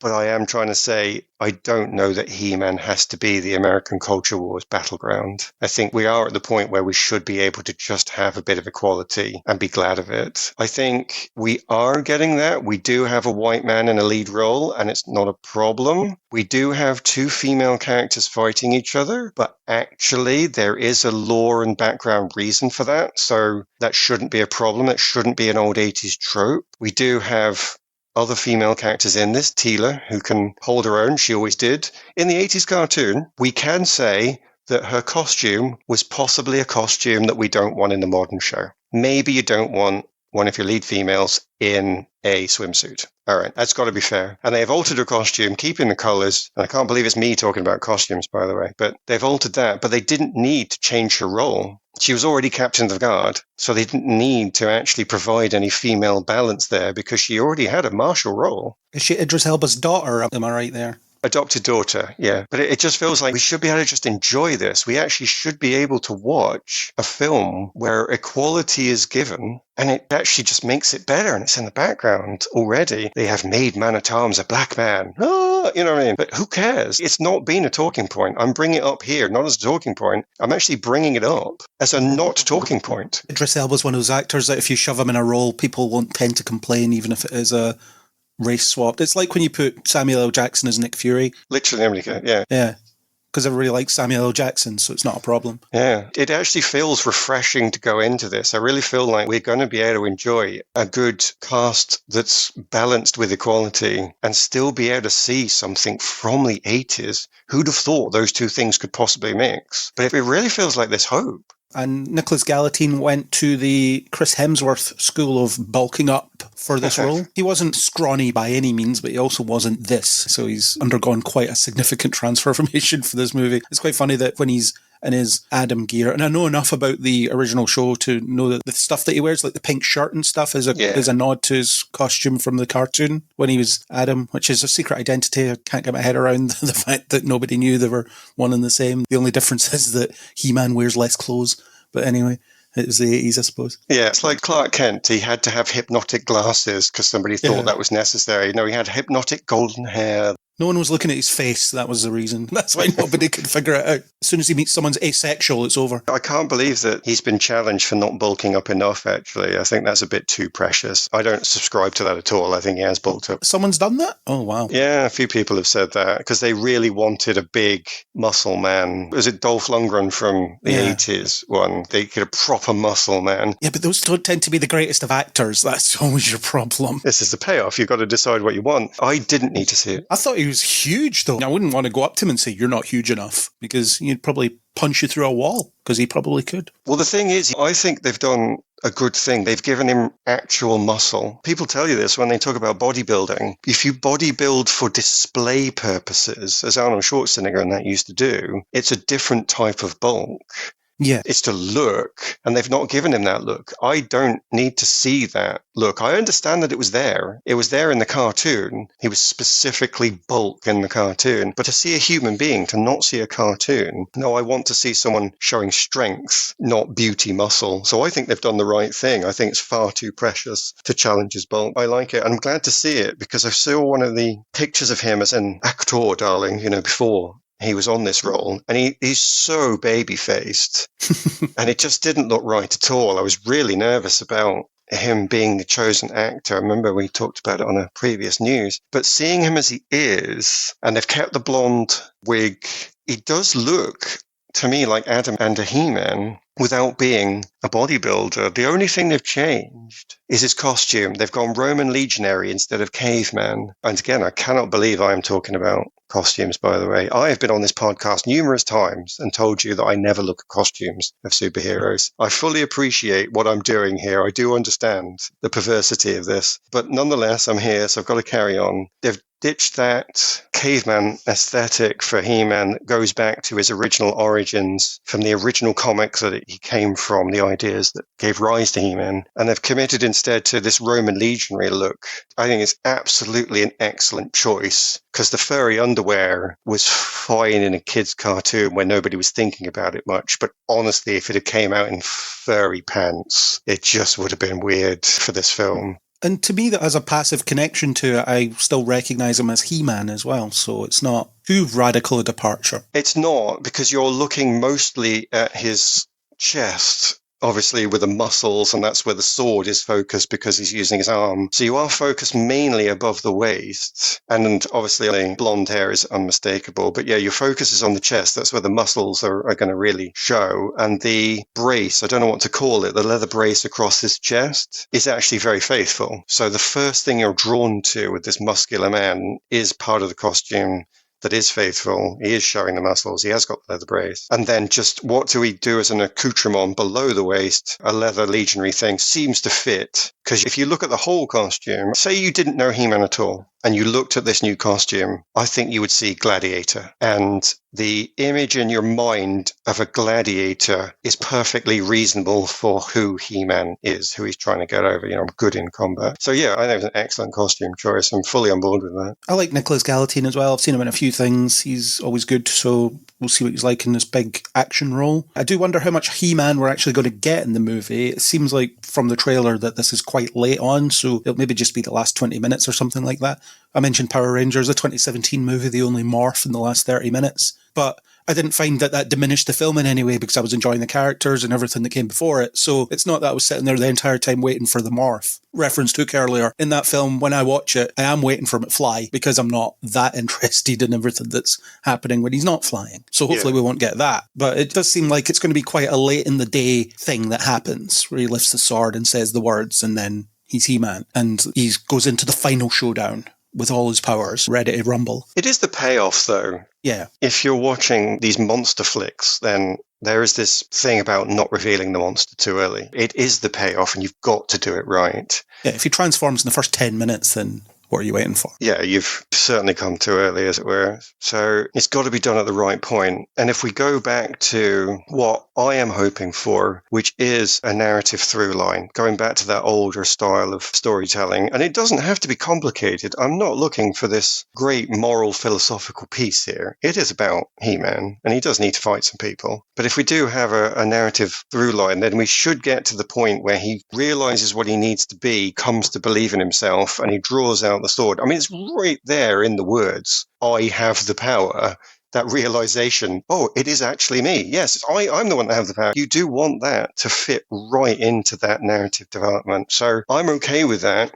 If they do an excellent story of coming of age and coming into your power leading up to that point, that is actually fitting. It's not even just good, it fits with the character, I think. Some of the more interesting films at the moment are these adult coming-of-age stories, these people that are finding themselves later in life than you might expect, because a lot of the coming-of-age stories were teens or even younger, because it was this idea of, this kid's going to be okay after this film is over. They've figured a few things out, but there's an awful lot of stories about people stuck in dead-end jobs that they hate and wanting out of them and things like that. So it could be Adam's in a job he doesn't particularly like, he feels like he's destined for greater things, then he finds out that he is, but he also finds out that it's more difficult than just being destined for the greater things. He has to earn it in some way, and therefore by the end of the film it is that I'm in my 30s and I've finally found my place sort of narrative, which are, like I say, becoming more popular because there are a lot more people in that boat than there used to be. Yeah. There are a lot of people that aren't finding this stability early in life like you're quote unquote supposed to. People aren't falling into the people they're going to be for the rest of their lives in their 20s, like is the fable of old. I say old, it's not that old, but it does feel like a long time ago. It's a completely different world now in terms of that. So that might be what it's getting into there. So I think the fact that he's working in an office job is going to be deliberate in that respect. Yeah, I completely agree. It's going to be fitting. It's going to have that cultural relevance. Maybe everybody will be able to then enjoy it. We know it's for kids because the toy line has just been announced. As you're putting this together, the German toy fair, the American toy fairs, they've launched the toys. So it's definitely going to be for kids. But it would be really nice if the parents going along with their kids could enjoy the film as well and see a little bit of their office lives in the story too. Yeah, I will say there is some ropey CGI in this trailer and there's some really unconvincing green screen really stood out to me. So I really hope this isn't the final render of the effects. That shot where it zooms through the hallways of the temple or whatever it is to the sword room,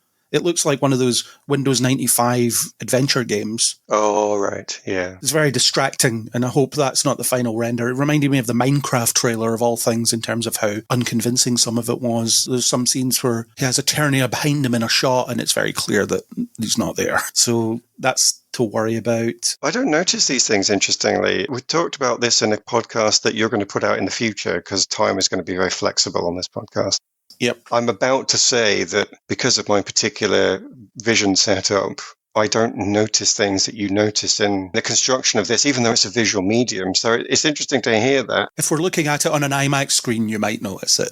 Well, I suppose so. But the start of it, where you've got Zoar flying through the skies, the very opening with Adam talking, was that good CGI or was that just as bad? No, that actually looks fine. The issues are more when you have the composite elements, so where it's trying to combine the live action and the CGI. Oh, I see. It looks like that would have just been rendered as a single sequence that nobody needs to interact with. So there's a chance it looks better. Or maybe they just got that effect shot finished quicker. But yeah, I didn't notice any of the seams in that one. It was more the composite ones. Or like I say, that zoom through the hallway. Oh, yeah, I do remember the zoom. I don't even know where that would be in the film, apart from in some sort of exposition piece. But fine, okay. Or he dreams about the sword and it zooms in there. Oh, yeah. Something like that. I don't know. But hopefully they'll get that better by the time it releases, because that'll be kind of embarrassing if it doesn't look any better than that. There's obviously a lot of complaints about Jared Leto as Skeletor, because lots of people hate him. He doesn't speak in this trailer. Why is that? There is a lot of issues with Jared Leto and the way he behaves when he's in films and the way he treats other cast members. Look up what he did during Suicide Squad, for example. There are other examples as well. It's just, he's an unpleasant person by a lot of accounts, and lots of people don't like the fact that he keeps getting work. Plus, he's not a box office draw. Tron Ares died on the vine. It just wasn't successful at all. And it's attributed to the fact that he's in it by a lot of people. So him and Skeletor, they could do a Sonic-style letter-writing campaign. They could probably fix this before the film comes out if they really wanted to, because it doesn't look like he's there at all. It looks like it's basically a voice role. It's actually credited as voice and motion capture. I don't think you are going to notice. There you go. So you could replace him before the film comes out, I guess, if you really wanted to. That's worth mentioning because a lot of people are talking about that, but we have him as Skeletor. I'd predicted Hugo Weaving. I'm annoyed that I didn't get that. All right. I think he would have been a great Skeletor. Just with the voice. I suppose, yeah. The thing is, the voice is key. One of the things they actually do have to get right is Skeletor's voice. Now, again, there's going to be many ways of doing it. The Skeletor they've gone for pulls from not the 80s. That pulls from, I think, the 2002, with the developed backstory of who he is. I actually don't know what Skeletor's voice is in that 2002, but again, as you say, everybody's going to remember the 80s. I remember being quite shrill from the 80s one. Well, this is the funny thing. It needs a voice. It needs to be recognizable. It needs to have a character all of its own. Frank Langella was playing him in the other live-action movie, wasn't he? Well, yeah, let's not worry about that too much, because that was just a bit weird. But yeah, I think what you've said in Hugo Weaving is the angle I would want them to go in. I would want them to drop the cowardly jester-style bad guy and go in for the dramatic villain. I want someone who is going to make this person seem scary. I don't think that's even a problem with kids. We've talked about on one of the Violet casts about how it's okay for children to learn fear and how to handle it in a safe environment. So I would actually quite like them to have a scary Skeletor that the kids want to see defeated, overcoming your fear style. In order to do that, the voice is going to be critical. It needs somebody who is going to give it some power and bring it away from comedy into drama, serious drama. I mean, it's going to be a little bit of what it is because it's about Eternia. It's about something a bit crazy and fantastical, but everything needs a little bit of realism. Even something that's fun is fun because it does have that realism at the core. So it'll be interesting to see what they do with the voice. I think the first time they put the Skeletor voice in a trailer, you're going to get reaction podcasts about that alone. Yeah, probably. Assuming they do. Maybe they'll leave it for the film itself. Maybe they won't. Well, they probably won't. They can't leave anything for the film itself. In order to entice an audience to see the film, you have to show them the film sometimes. Well, unfortunately, yeah. Yeah, it's just the brutal nature of marketing in this hellscape that we call not Eternia. Yeah. Any last things that you definitely want to say about Masters of the Universe before I put the sword back and transform back into myself and continue talking to Andrew? Yeah, that's fine, because I am going to stay here, and I have been looking around a lot, so let's just do a quick fire. I do quite like some of the Easter eggs that we saw. I haven't checked this. Mattel just purchased Thundercats, I think, and one of the videos I saw said that you can see Thundercats in the background of the toy shop, and there's this whole idea of the Mattel universe really being put together. And I don't want to see the Thundercats and He-Man crossover. I officially don't want that. But I think it's just quite cute that you have little nods and references in the background for the fans to go and find. It's just this pleasant little thing. I think people have been trying to get Thundercats off the ground as a movie for a long, long time, and it just hasn't quite happened. So if this is successful, then absolutely, that'll be the next thing. Well, this could be the thing. Maybe it is them. Mattel, by all accounts, they really are going for it. Barbie, He-Man, let's really do this. And then Hasbro are doing all their stuff. It's just going to be toys replace superheroes, or what about toys that are also superheroes? Can you imagine if they did? That'd be hilarious. But why not? If this He-Man film is better than Marvel Phase 5, then all power to them. I will cross the line quite happily. There's other little things as well. People are making a big deal of seeing big Jim toys in the background. There are connections to Battle Cat, one of the characters in He-Man. Again, it's just these nice little Easter eggs that people are being able to talk about, and they don't do anything. They don't ruin the story. Nobody's basing anything around it. It's where Easter eggs should be, in the background. Well, yeah, I didn't notice them, so they're not intrusive. It's not like in Star Trek where they're constantly referencing old Star Trek and being like, look, the old Star Trek, and you're just putting off an audience that doesn't know what the reference is. Exactly that, yes. It's there for those that want it, that are looking, but everybody else will just be like, that looked like a believable collectible toy shop. Yes, I understand that reference. Like in Bumblebee when they play You've Got the Touch, and if you don't know the song, then doesn't matter. And nobody knew except for those of us that were like, that's amazing! Yeah, just a song otherwise, but it doesn't derail the film in order to make that reference. Exactly. So I was pleased to see that. It wasn't in your face, but it was still there. We've mentioned a couple of things. I just want to draw them together, though. The idea that they're pulling from across all the iterations of He-Man. They're not going to make the 80s cartoon. They're not going to make the 2002 cartoon. It's going to be its own thing. But if you are of a mind, you can go back and find influences from all of them. Nothing is being picked out. Everything is equally balanced there. The clothing is definitely inspired from the 80s show, but Skeletor's evolution, his background, his drama is from the 2002. And I just hope, as I said before, but it's so important to me that the fan base here, I think, are already happy with variations. Nobody's going to say, well, that wasn't faithful to He-Man. Yes, it was. It was faithful to all of them. If you're only going to draw on a limited portion of the source material, then you're automatically alienating a lot of people. It's like we talked about various times with the Flash movie. Most modern audiences don't care about Michael Keaton's Batman.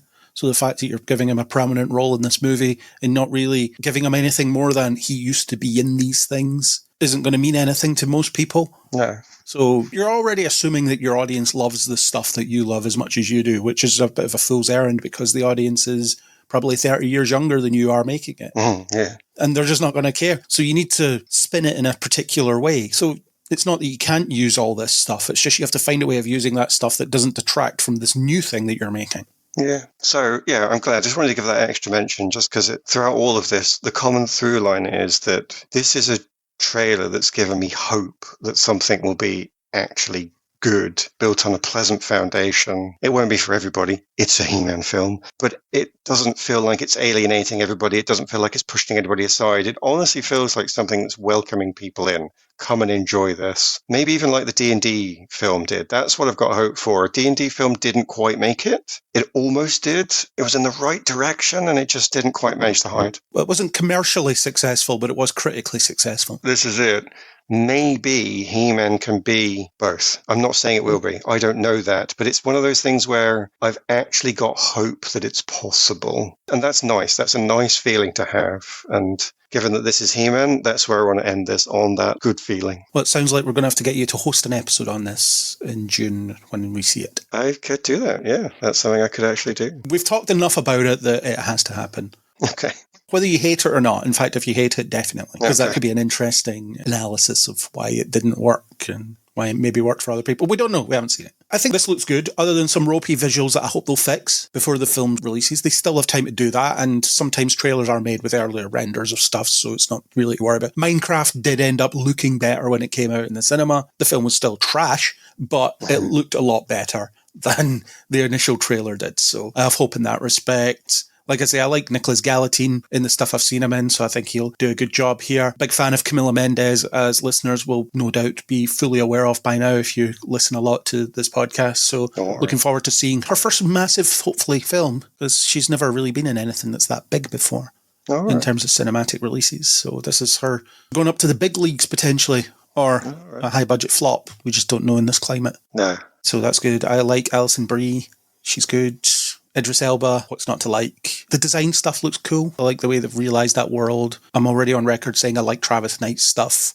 I think he's very thoughtful. I think he's very respectful. And I think he's got a lot to say as a filmmaker. He's very good at tapping into these older properties and turning them into something that feels more modern. While still feeling nostalgic, well, Bumblebee being set in the 80s really helped with making it feel nostalgic because it was. But it also felt like a film that was made in the 80s, just with a lot of better special effects. I have a lot of faith in that guy, so we'll see what comes up there. That'll be out in June the 5th, I believe. Its projected release date is. So yeah, we'll see about getting an episode after the fact. Maybe we can coax Angus out of retirement, drag him to Eternia and see if he wants to come back to discuss He-Man. He said he wasn't interested in this film. Well, I can't force him to, but when you go back, I'm going to stay here in Eternia, I think. I still like it here. Cool. Well, I'm going to return this sword and go back to my scintillating conversation with Andrew, where I wear more clothes and it's a bit warmer. Until next time in Eternia, thank you for joining with your wisdom, Aaron. No worries. See you next time. Can we call you Aaron at Arms? I'm all right with that, yeah. Anyway, returning the sword. I will see you when I return.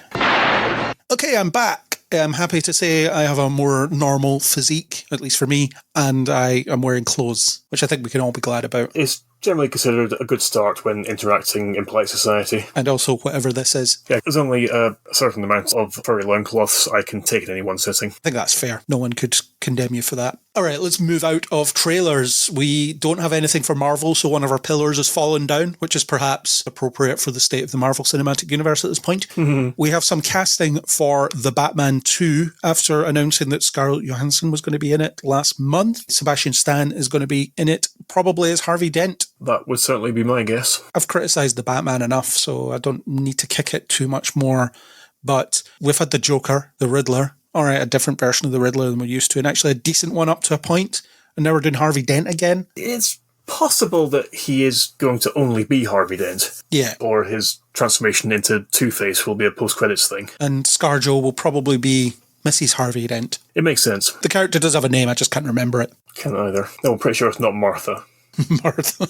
Oh, God. Imagine it was. They could change it. It's DC. Canon is in flux for DC, isn't it? It's more theoretical. It's basically whatever they need it to be at any given time. Everything comes with a little asterisk footnote saying subject to change. Gilda Dent is the canon Harvey Dent wife. So not Martha. But it could be Martha. Sebastian Stan will probably do a decent job as Two-Face.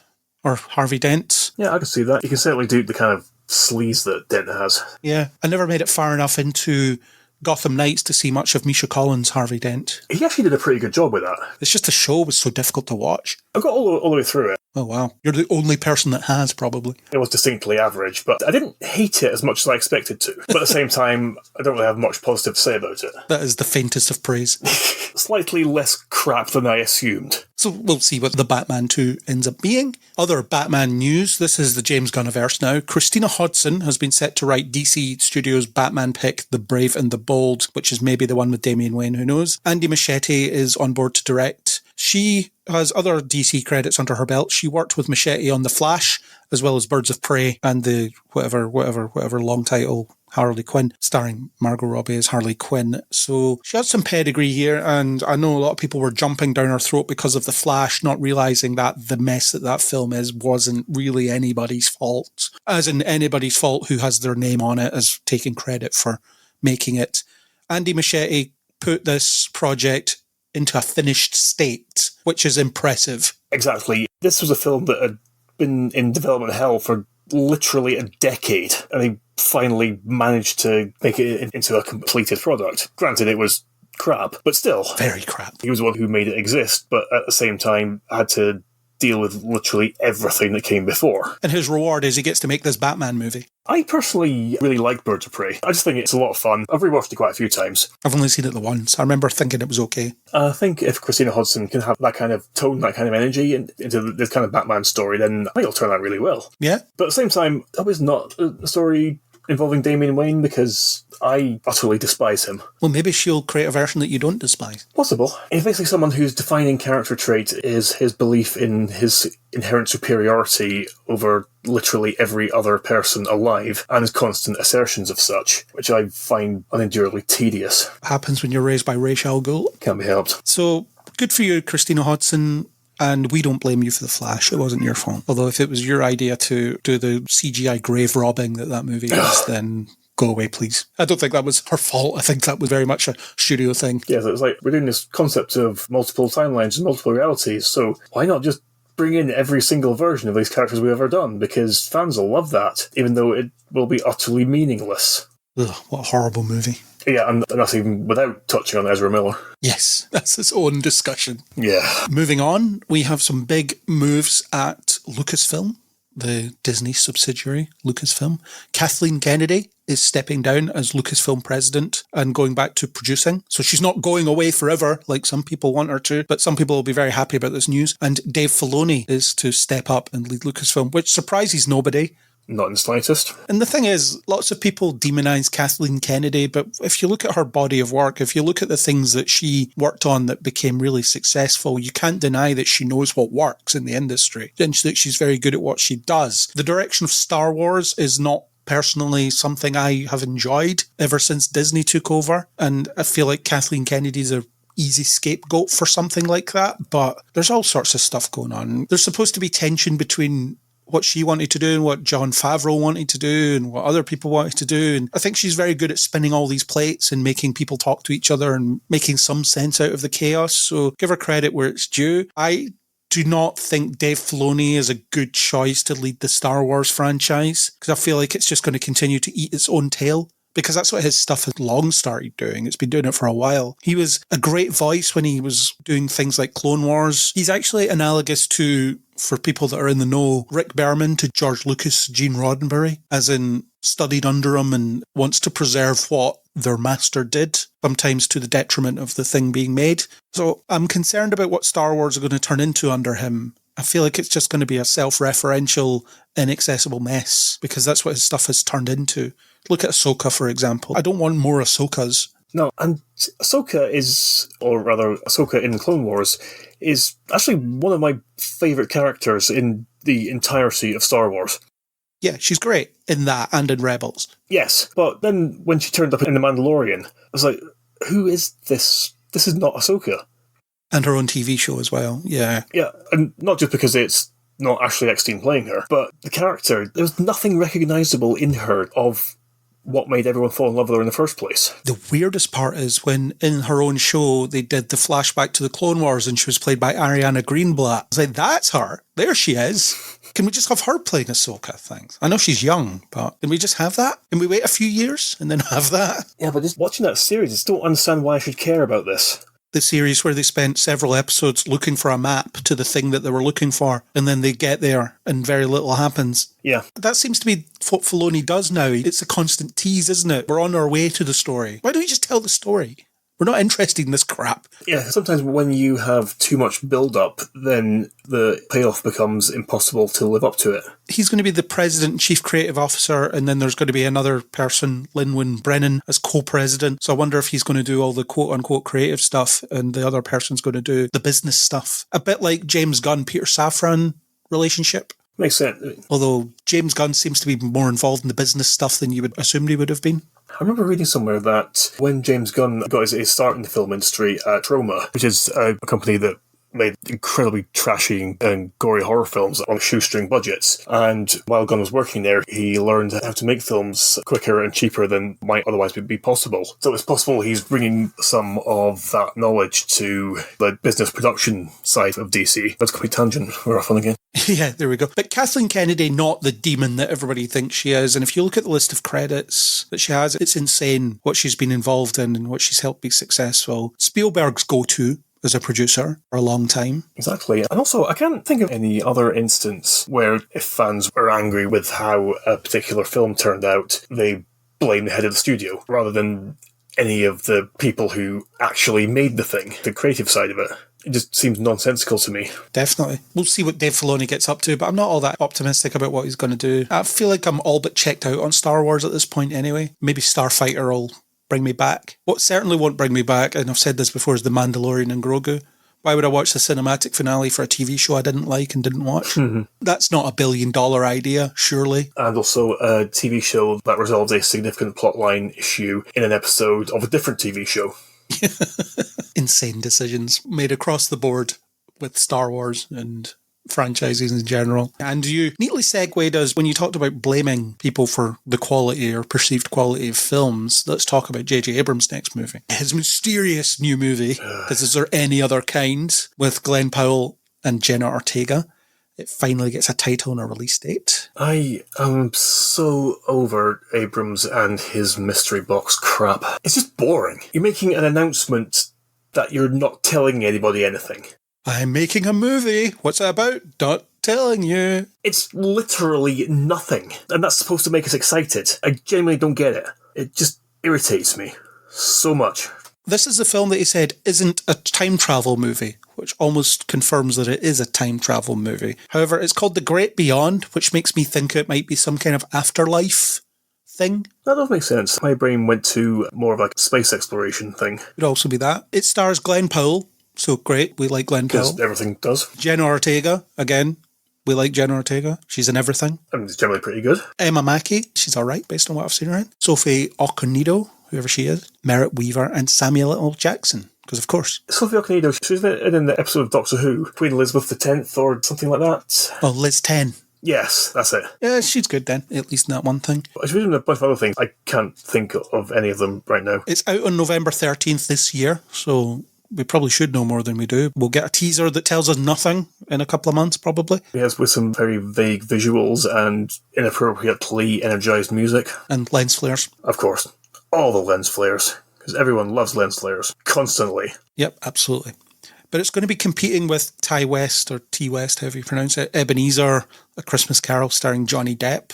Yeesh. Warner Brothers also will release The Cat in the Hat around that time, and Godzilla Minus Zero is out at that time too. The Hunger Games Sunrise on the Reaping is also out around that time, so it's got a lot of competition. I just can't get excited about Abrams. Yeah. Can't bring myself. Almost everything he gets involved in I end up not caring about. I call him the master of mediocrity. I did like the first Star Trek movie he did, the 2009 one. I actually quite like that. I thought that was really good. And I understand why The Force Awakens did well. Yeah, nostalgia. And it's shameless retreading of every single shot, music cue and story beat of the original film. I liked some of Super 8. Yeah, that was okay. His Mission Impossible movie is my least favourite.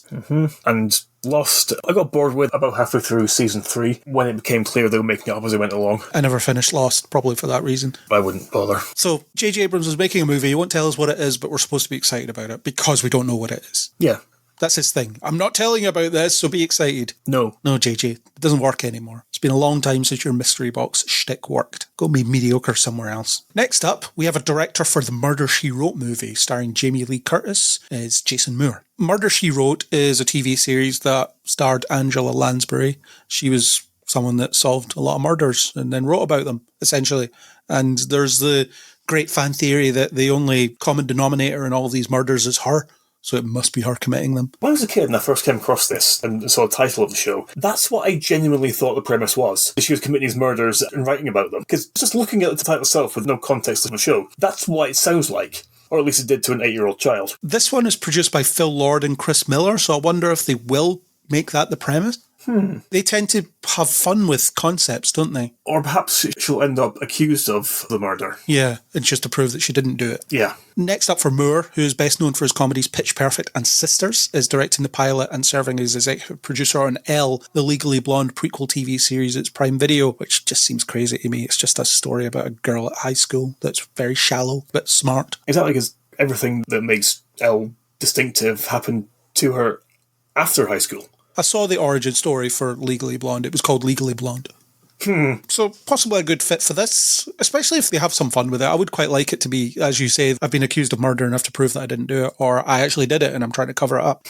Either way, I just hope it's not a straight up murder mystery thing, which seems kind of boring. If they're going to do it that way, why does it need to be Murder, She Wrote? Does it really have that big of an embedded fan base? Probably not. And will modern audiences accept the notion of an author of novels being recognisable and popular?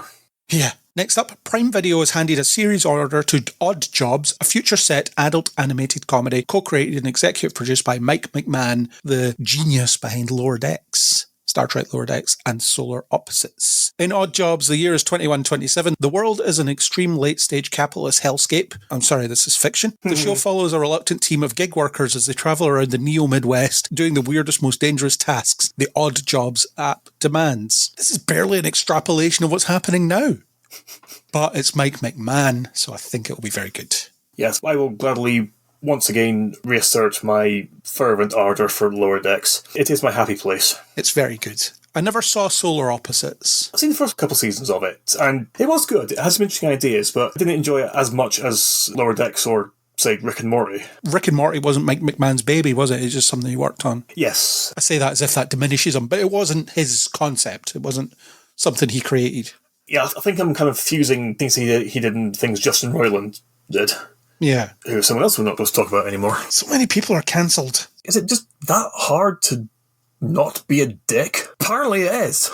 Rick and Morty was Dan Harmon as well from Community fame. Oh, that's what I'm thinking. I'm confusing Mike McMahon and Dan Harmon. But Justin Roiland was involved. Odd Jobs, I'm interested. Yeah, I think it'll be a lot of fun. I think I'll enjoy it a lot. And I just want to mention one very random thing it made me think of. An audio drama called We Fix Space Junk is mechanics who are indentured to this galaxy-spanning evil corporation and are basically kept in cryogenic stasis and only woken up when there are random dangerous bits of machinery needing fixed. It's actually really good fun. The general concept of Odd Jobs just brought that immediately to mind. I just wanted to further knowledge of its existence. Cool. And just the whole gig economy thing, it's a very timely idea. We all see Deliveroo riders and Uber Eats riders and so on out there, so it'll be an easy thing to latch onto as a concept.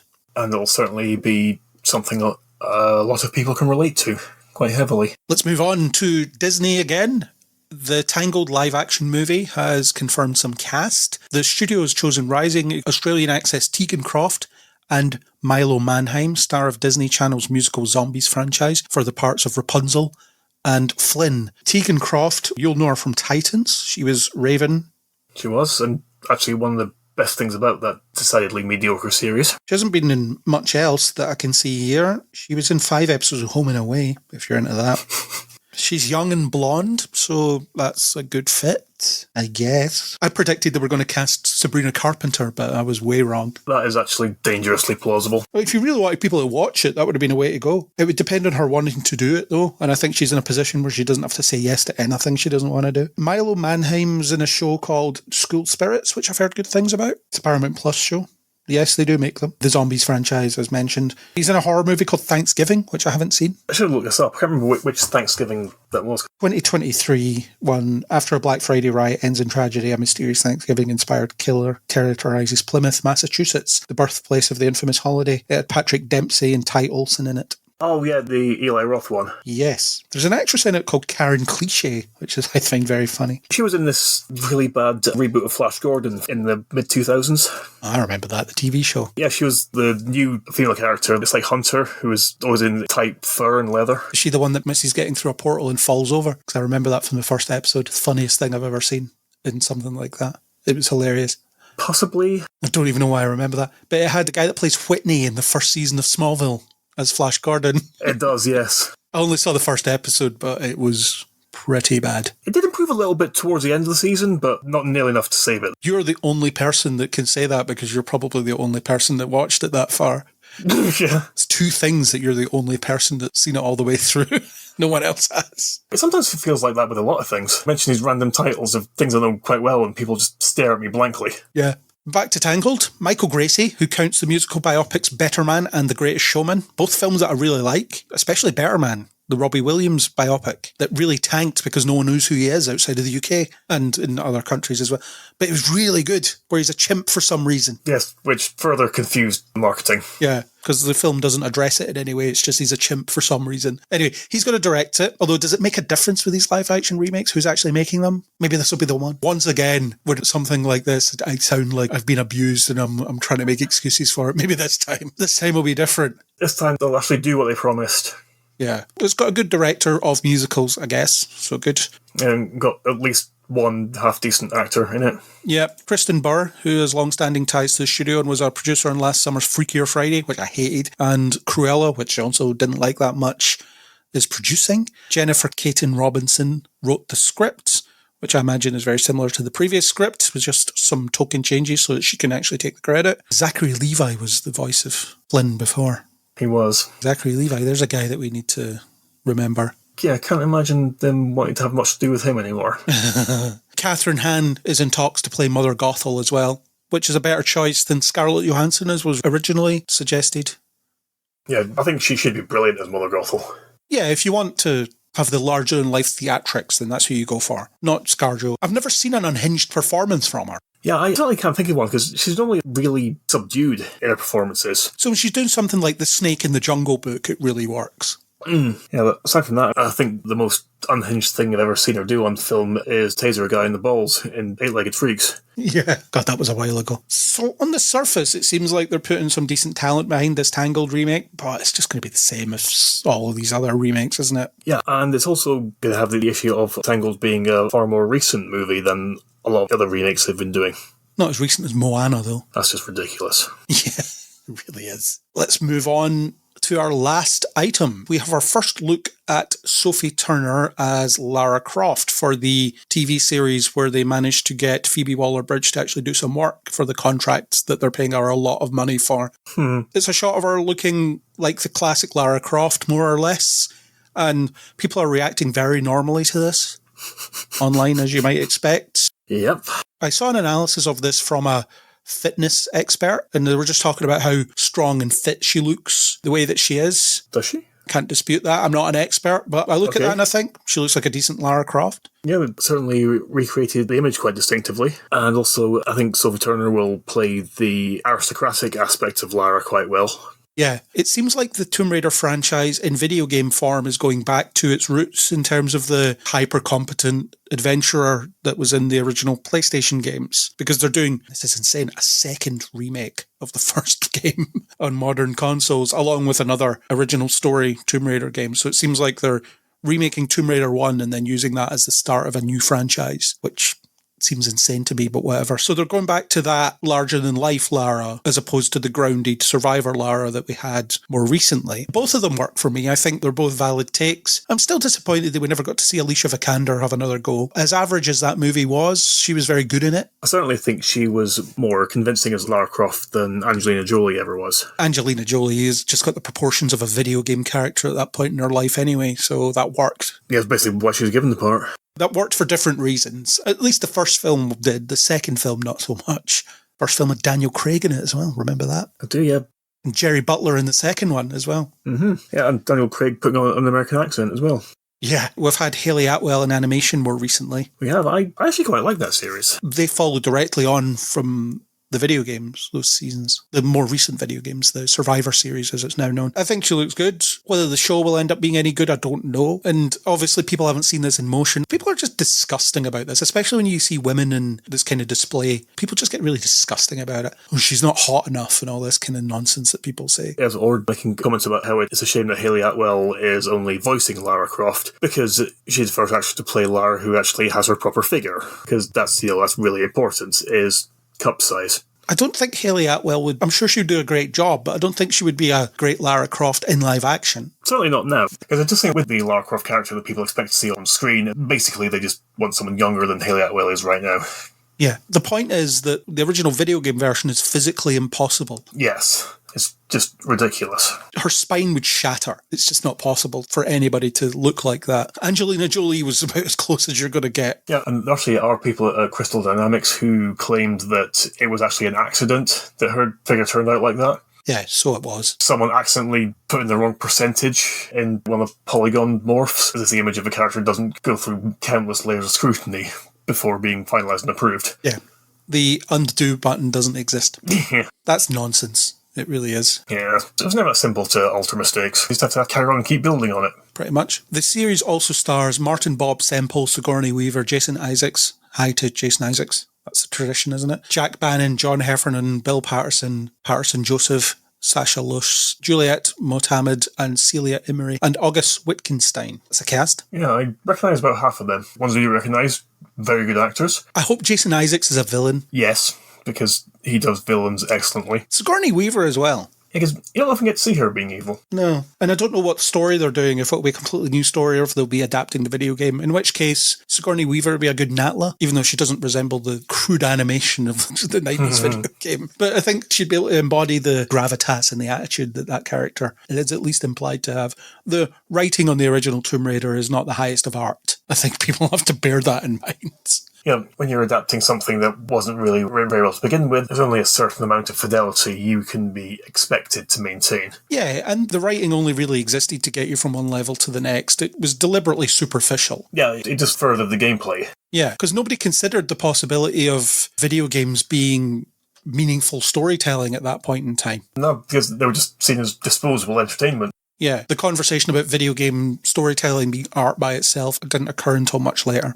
And some people are still having that debate that they're not art. And I don't subscribe to that debate because they definitely are art by several definitions of the term. Yeah, just because this particular form of art doesn't subscribe to what you consider true art to be does not mean it is not art. I think that sentence made sense. Yeah, it did. Cool. This Tomb Raider series, I'll give it a watch. Hopefully it's third time's the charm for Lara Croft in live action. I'm quite looking forward to it. And it's good that people can get very lucrative deals with major streaming houses and major studios and actually do some work. Yeah, weird how that happens. Well, it's funny that Phoebe Waller-Bridge got all this money for a first look deal with Amazon Prime or with Amazon, and in all that time, all she's come up with is a Tomb Raider adaptation and nothing else. J.J. Abrams had a similar deal somewhere else, and he's doing this film that he's not even going to tell you about. Can I get in this? You could give me a lot of money to do nothing. Yeah, I do nothing all the time. I'm very good at doing nothing. Exactly. You could do it to a professional standard. And for the right price, I could promise to do nothing for lots of people. Exactly. You could even multitask and do nothing for many people at the same time. Don't worry, Amazon. You give me many millions of pounds, and I promise I will do no work for either you or anyone else. Sounds like a good deal to me. Oh, fantastic. Sign me up. Come on, Bezos. Well, that's us. We made it through January. Well, we haven't yet. We've got a few days left as we record, but I'm going to assume we made it. We started off circling the abyss, but I'm going to assume we got there. We hit February. We made it. I'm sure we did it. Yeah, but we've managed to achieve escape velocity. We did. Yes. That was our discussion about January 2026's news, trailers, other bits and pieces. Thank you to Neil Stenson for the supplied music. If you like what you heard, please do hit subscribe on Spotify, Apple Podcasts, anywhere you get your podcasts. It will be in your feed. You can subscribe. You can also rate and review on most of these platforms, and most of them do it in the form of stars. So, Andrew, how many stars should the fine listeners give us? If you have a look at the stars, and if you count the number of points on the stars, that is how many stars I think you should give us. Specifically 5. Agreed. If you want to discuss anything we discussed here or anything else, you can hit us up on Facebook, Twitter/X, or Blue Sky under Neil Before Blog. You can also leave a comment under neilbeforeblog.co.uk. You can also join us on our Discord, where we have an engaged community of listeners. For more monthly news podcasts like this, deep dive analytical discussions about your favourite nerdy things, and the odd interview, you can continually join us on Neil Before Pod.